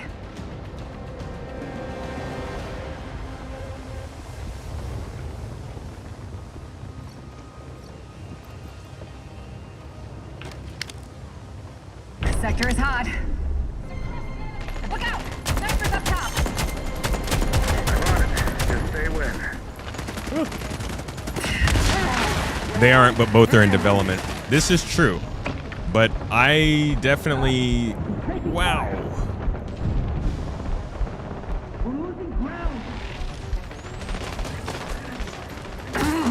Under fire from dispatch. Jesus. All right. But Larry won't be happy about it. Tabaka! Help us out. Fall back! Help us out, Zafar. Zafar, fill him with Hit him, lead. please.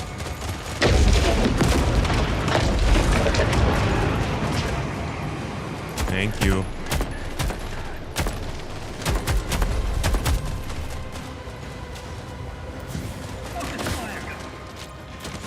Zafar, give him hell.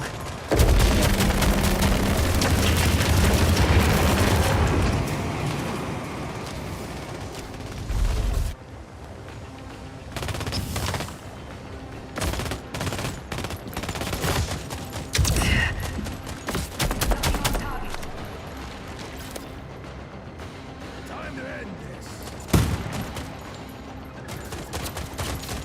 1, 2, advance! Hit him. Whew.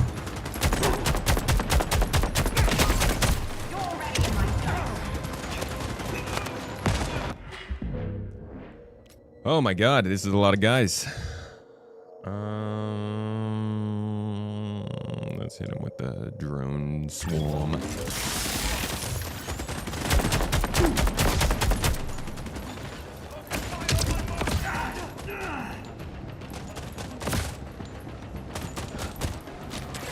Stabbing the enemy. The Brute's here with an armored escort. Even their armor Ah! doesn't stand a chance They against just lasered PvP me. fire. They just immediately hit me with the super-powered laser. Give me a moment. You just got the $80 version of this game, but when selecting a platform for the beta access, you clicked the PlayStation on accident. Is there any way you could fix this? You emailed them just now, but is there an easier way to fix that you know about? I do not know. The email is probably a good bet. You can keep it in touch, though. Let me know if they don't get back to you, and I can reach out.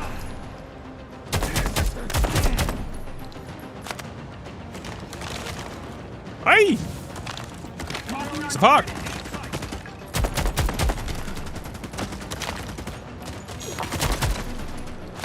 Zafar! Focus. We need them dead.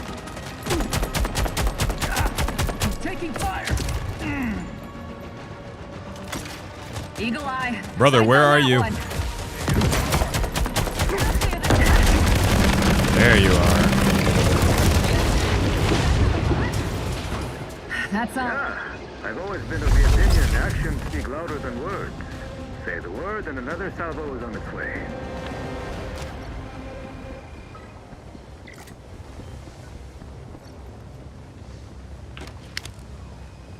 Sector is hot.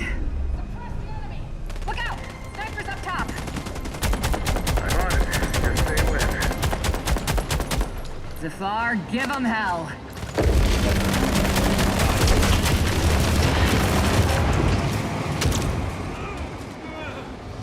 Eagle Eye, sights on that one. I'll clear this place right out. Under fire from dispatch. 2, advance. I can help, but Larry won't be happy about it. Zafar, fill him with lead.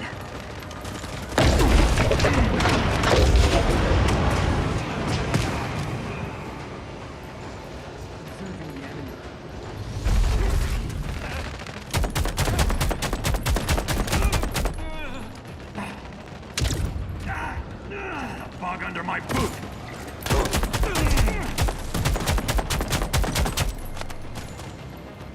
Locking on target. Damn it.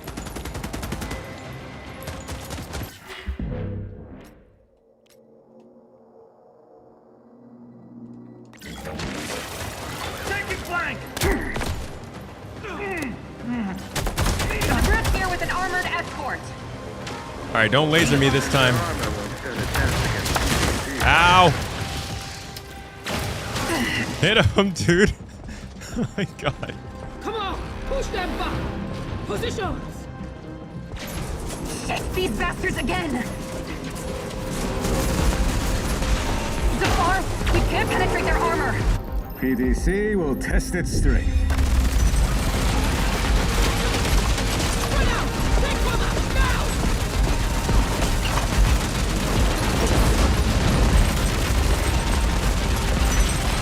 Goes on target, retreat to the end. This is our chance. Let's go. They're skipping. Fire, fire, fire. This'll hold them. Stupid loser bros. The computer Loser uploaded lasers. Your call sign is the ship's name. I need authorization. Granted. Let's get out of here. Seems you're left with nothing. Zed. What now? We'll find them. Wherever they may hide. So if you go the other way with this story, they kill him and then they blow up the whole station at the end of this. Now, I don't know how that affects the game going forward, but clearly, you know, there's something there. There's a difference in the way that this whole mission can play out if you take that choice differently. But there you guys go. That is the Expanse Osiris Reborn. A first look at it. and what it aims to offer you. Obviously, I didn't do everything you can do there, but I showed you guys the majority of what this demo is. So I hope you guys got a little bit out of that. Further build your expectations, set your expectations so you know kind of where they're aiming for with this game.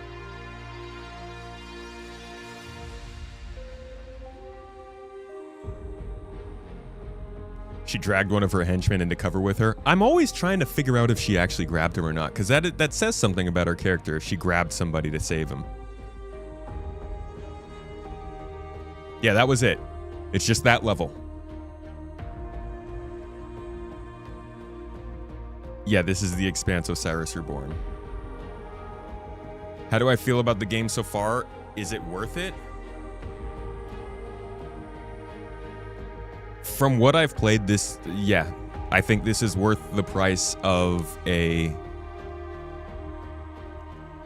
I am as likely to buy this as I was to buy Mass Effect. I'll say that much. For a space RPG, yes, this is worth it. That answer changes because there aren't many choices for space RPGs. So if Exodus comes out and it does a massively better job at writing and at combat, then obviously that lowers the excitement for this because you have another game that can compare. But honestly, there are just not many games in the category. So I think there's plenty of room to stretch their legs, and this one feels like it has the bones of a solid game. Nothing stands out to me as write home to mom and tell her how incredible this is, whether it's writing or characters or combat or level design. But I think they're all pretty solid if you're looking for a good space game to just kind of play in the background. The kind of thing I was looking for Starfield to do, which I do think handles that. I also think the characters seem more interesting in this.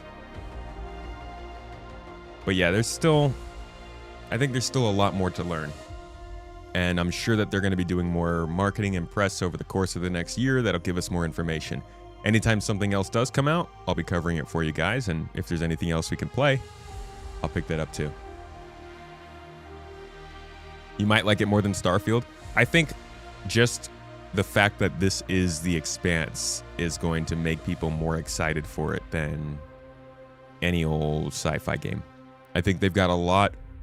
The IP is going to carry this a lot in getting people to try it. And then if they can just whip out some good writing and stuff in those first 20 minutes, they can probably hook people in. I'm intrigued. I'm definitely intrigued by this, and I'm looking forward to what else comes with it. Now we're going to make our jump back to another space game. Back to Star Citizen we go as we cover the roadmap roundup and what's going on.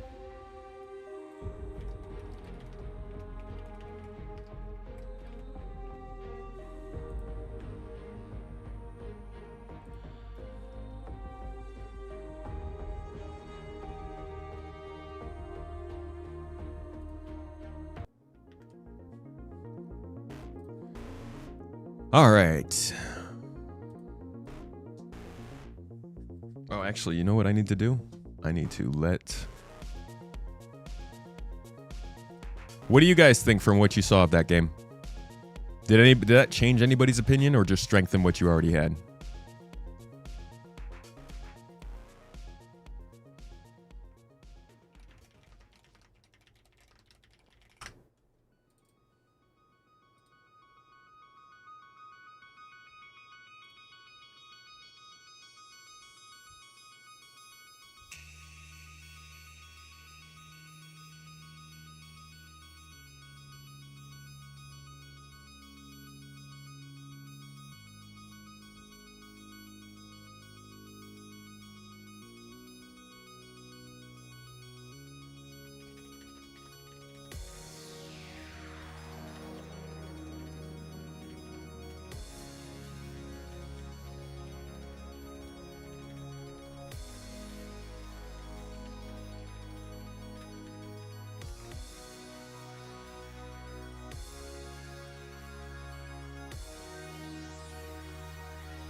Sorry, y'all, just moving a couple files around.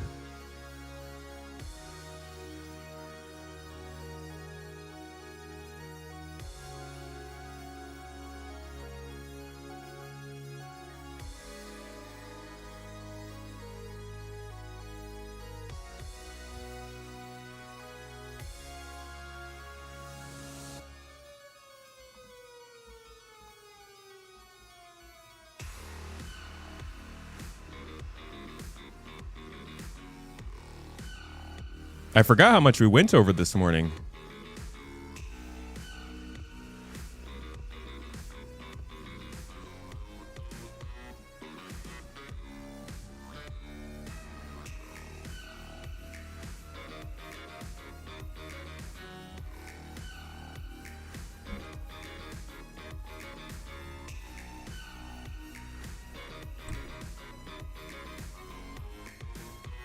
I really gotta get like an AI to do this for me. Why are we dancing? What happened? Why are we listening to dance music? I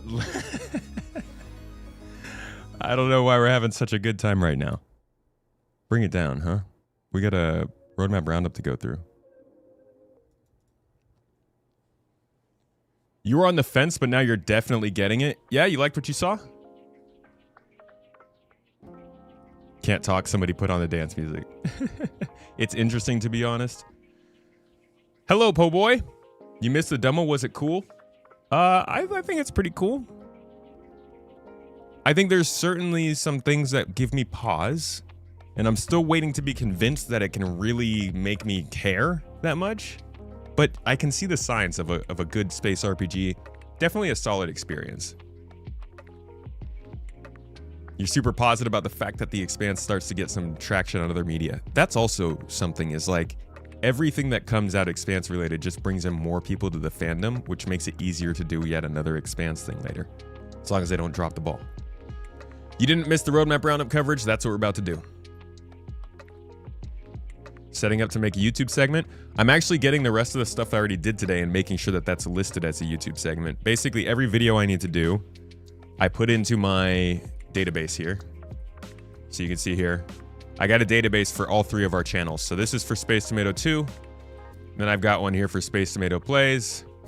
And you can see all of my projects here on the right that have been published, all the possible ones on the left. Little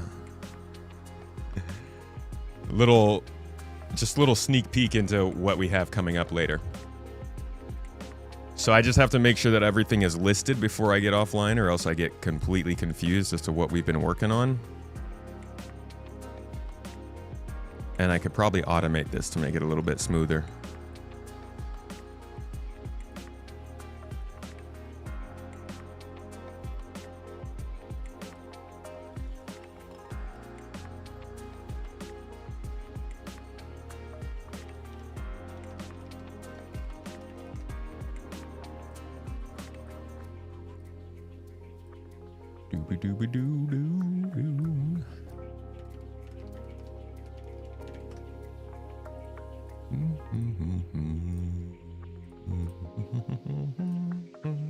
What's up, Trollolin?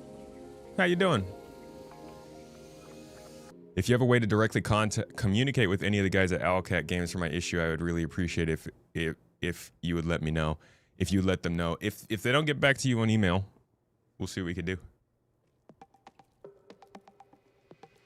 Could an Expanse prequel be a possibility? You think you'd like that? Expanse prequel? Might be an interesting MMO. Space Tomato Milks. I'm not going to ask what that channel would be about. Possibility of getting banned from Twitch. How about instead we talk about space game stuff, folks? Roadmap update time, my space nerds. Let's look at what CIG's got planned for the next month to potential month and a half of Star Citizen. Probably 4.8 stuff for the most part. But maybe they'll surprise us with like social tools or something, huh? Let's see. Every 2 weeks, we accompany the roadmap update with a brief explanatory note. Just a reminder, the 1.0 column showcases features and content planned. With that, let's dive into this week's Roadmap Roundup. Okay, April 22nd, release view.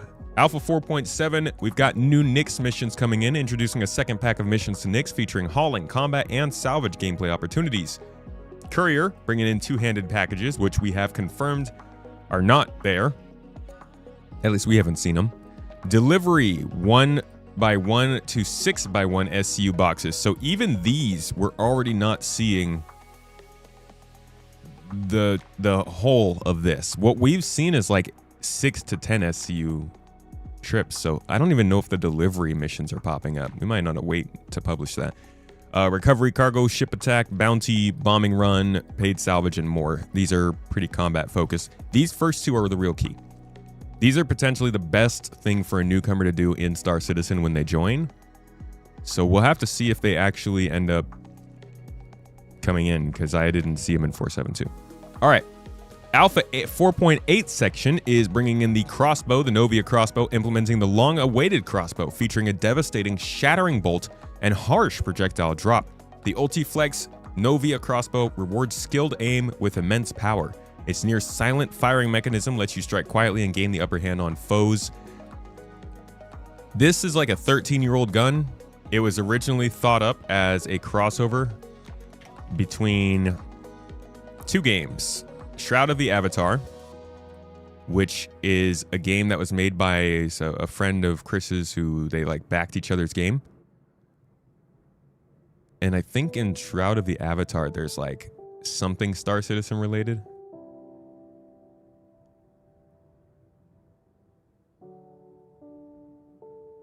A unique Star Citizen artifact would appear to early backers in their game.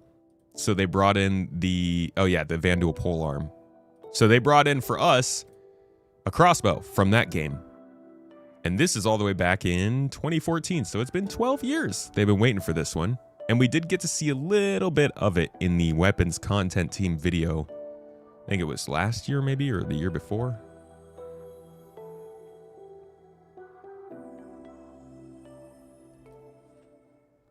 It's the only little bit of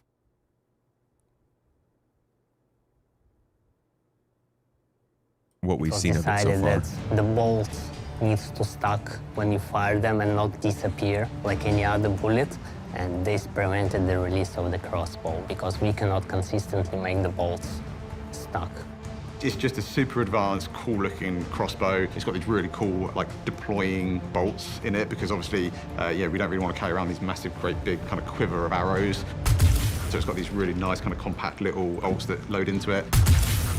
Adding This is a fake effect. This is not what it will look like. more when it unique fires. firearms and ways to take out enemies silently is something that the game would definitely benefit from. And Look at how fast this thing shoots. Apparently it's 60 rounds so per seeing minute. the crossbow come out into the PU would be something that made me extremely happy, and I know a lot of the players have been asking me about this too.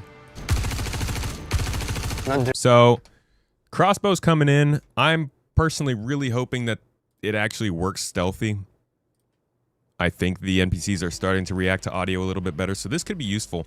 But I'm really, really hoping that they give us a tracking bolt that you can shoot into vehicles and stuff and track across the game. That would be one of the coolest tools you could have for bounty hunting. We'll see if it happens.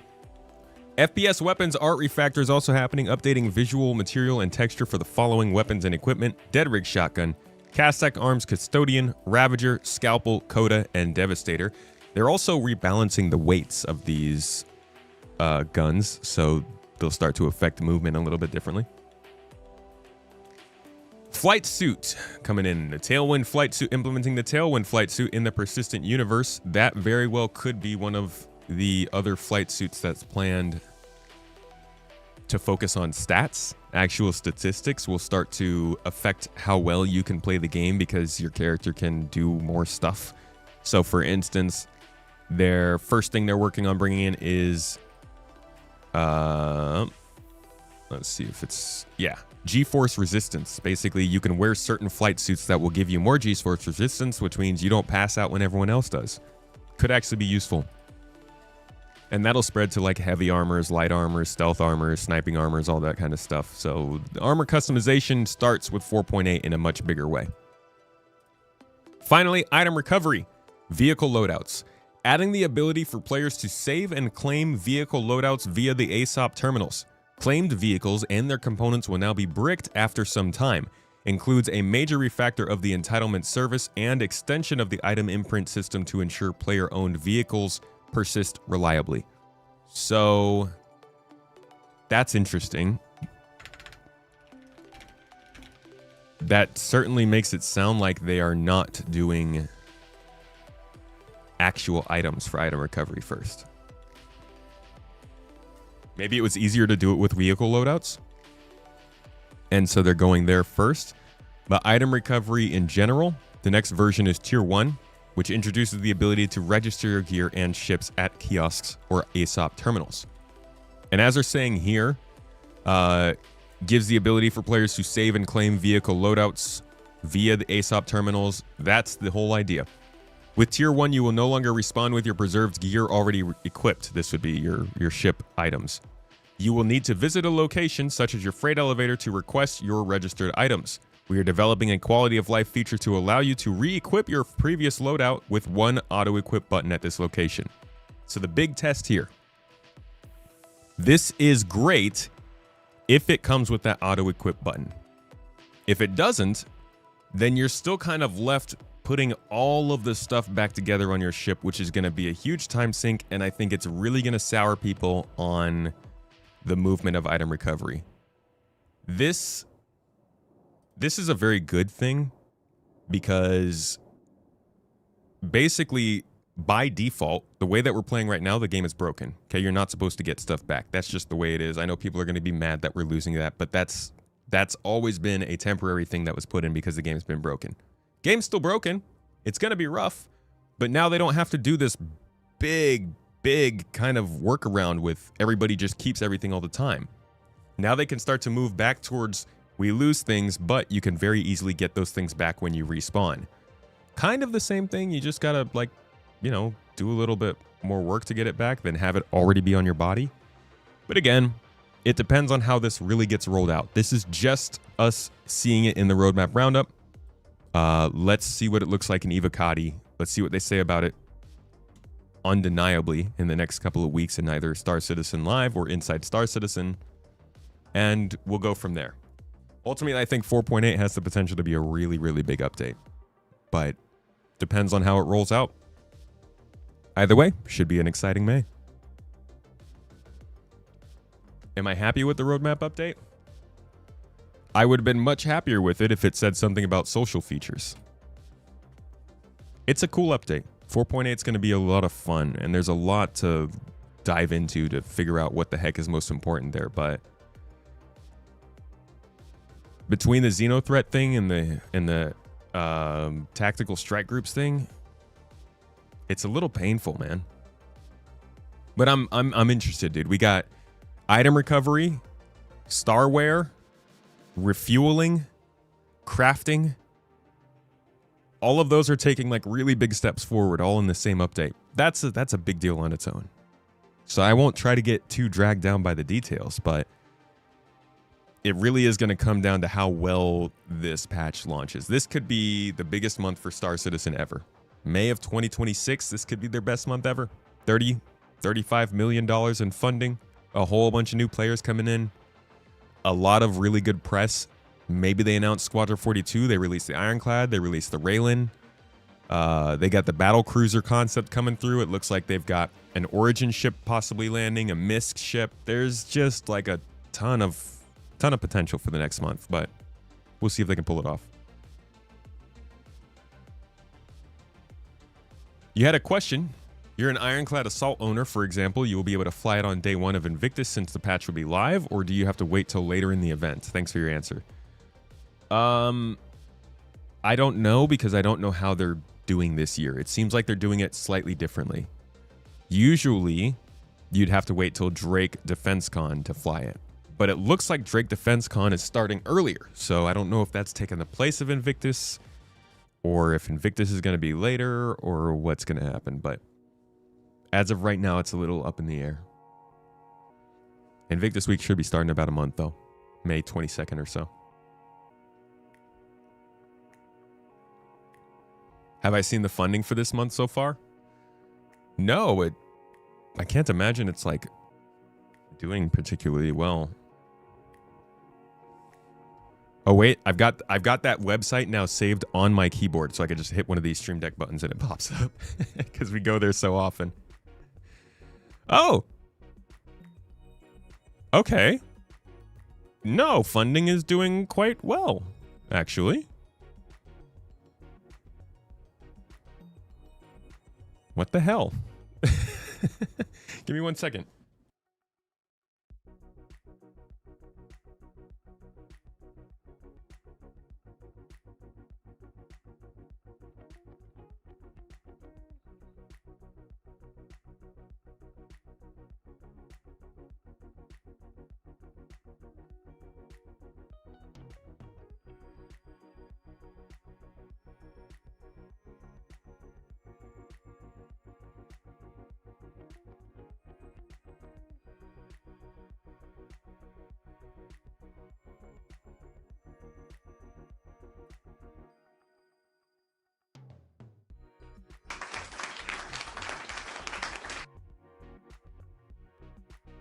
All right. I'm back. What'd I miss? Don't talk to the chair. Drop bits for the chair already? Such a simp for this chair, dude. You're such a chair simp. A chimp. Can I say that? That's rude, huh? Calling you a monkey. Yeah, I'm surprised by this funding. Have they released a ship in April?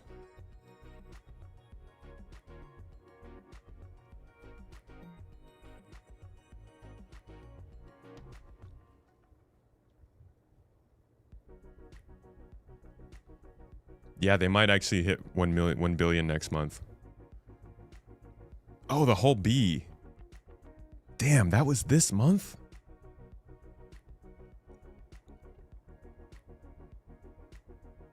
Both of those, right? Those were like 2 weeks ago.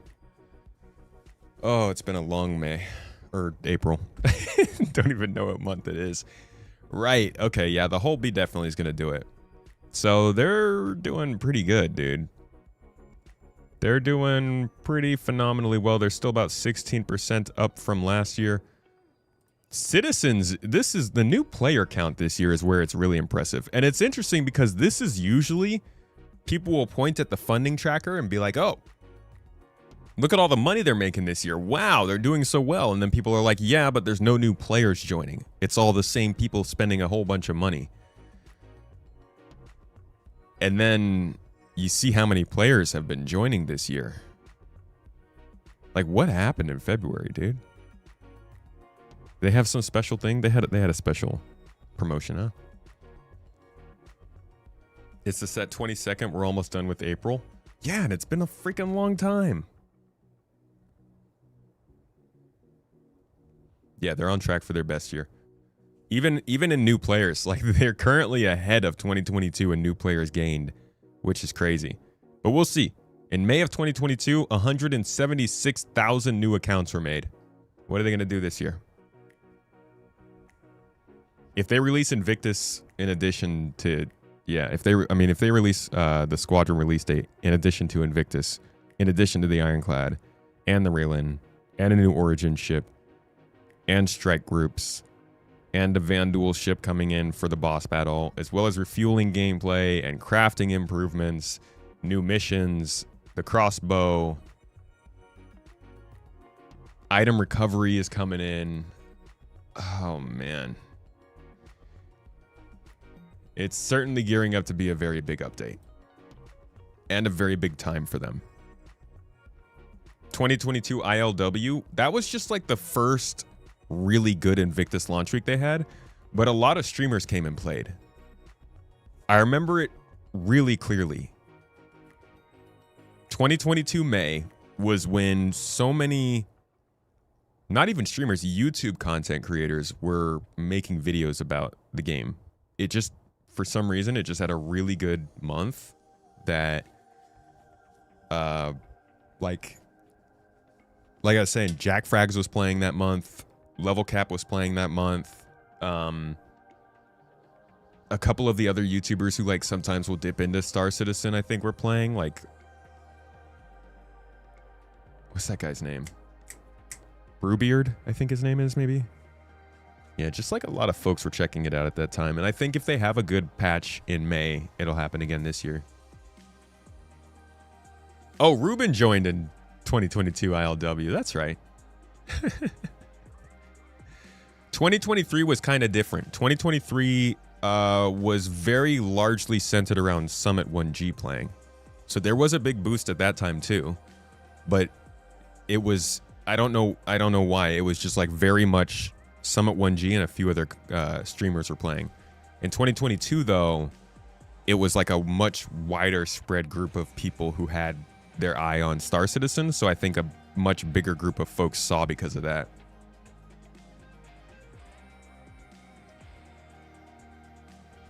Good times though. Good for them.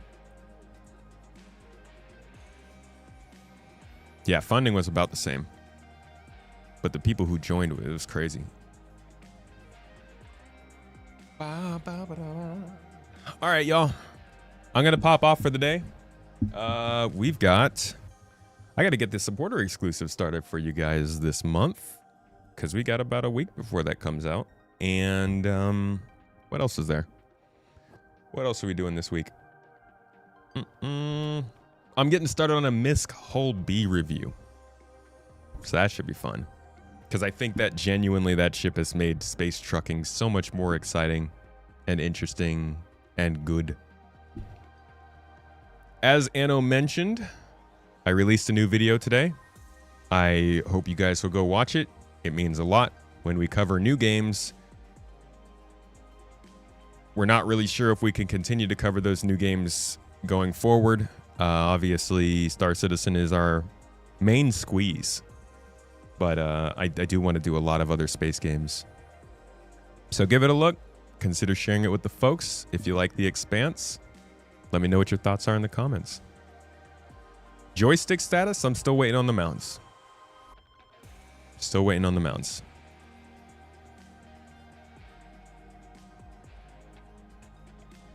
Hope the tomato curse don't flow it. All the games you talk about had a bad launch. No. God, you're kind of right about that, huh? Hope they break the cycle. Thank you guys for being here. I appreciate you. I love you. You guys are great folks, good people, great entertainment, wonderful chat. And Toes Gang, shout out to you. Hipita, much love to you. Thank you so much today for taking us higher. I'm going to send you all over to Piss Poor Pete. He's a great dog. The only dog that I know who can stream Star Citizen. It's very skilled. I don't know how he gets past the whole thumb thing, but got all kinds of keyboards out there. Y'all have a wonderful time. Drop in there. Let them know who sent you. Show them the love. And say a whole bunch of hellos and toes and milk, if you will. Because, you know, that's your thing. Thank you, guys. Appreciate you. Do something you love today. Give somebody you love a hug. Eat something you love. I don't know. Maybe, like, smack something around that you don't love. Some context, some little comparison there. All right, guys. Have a good one.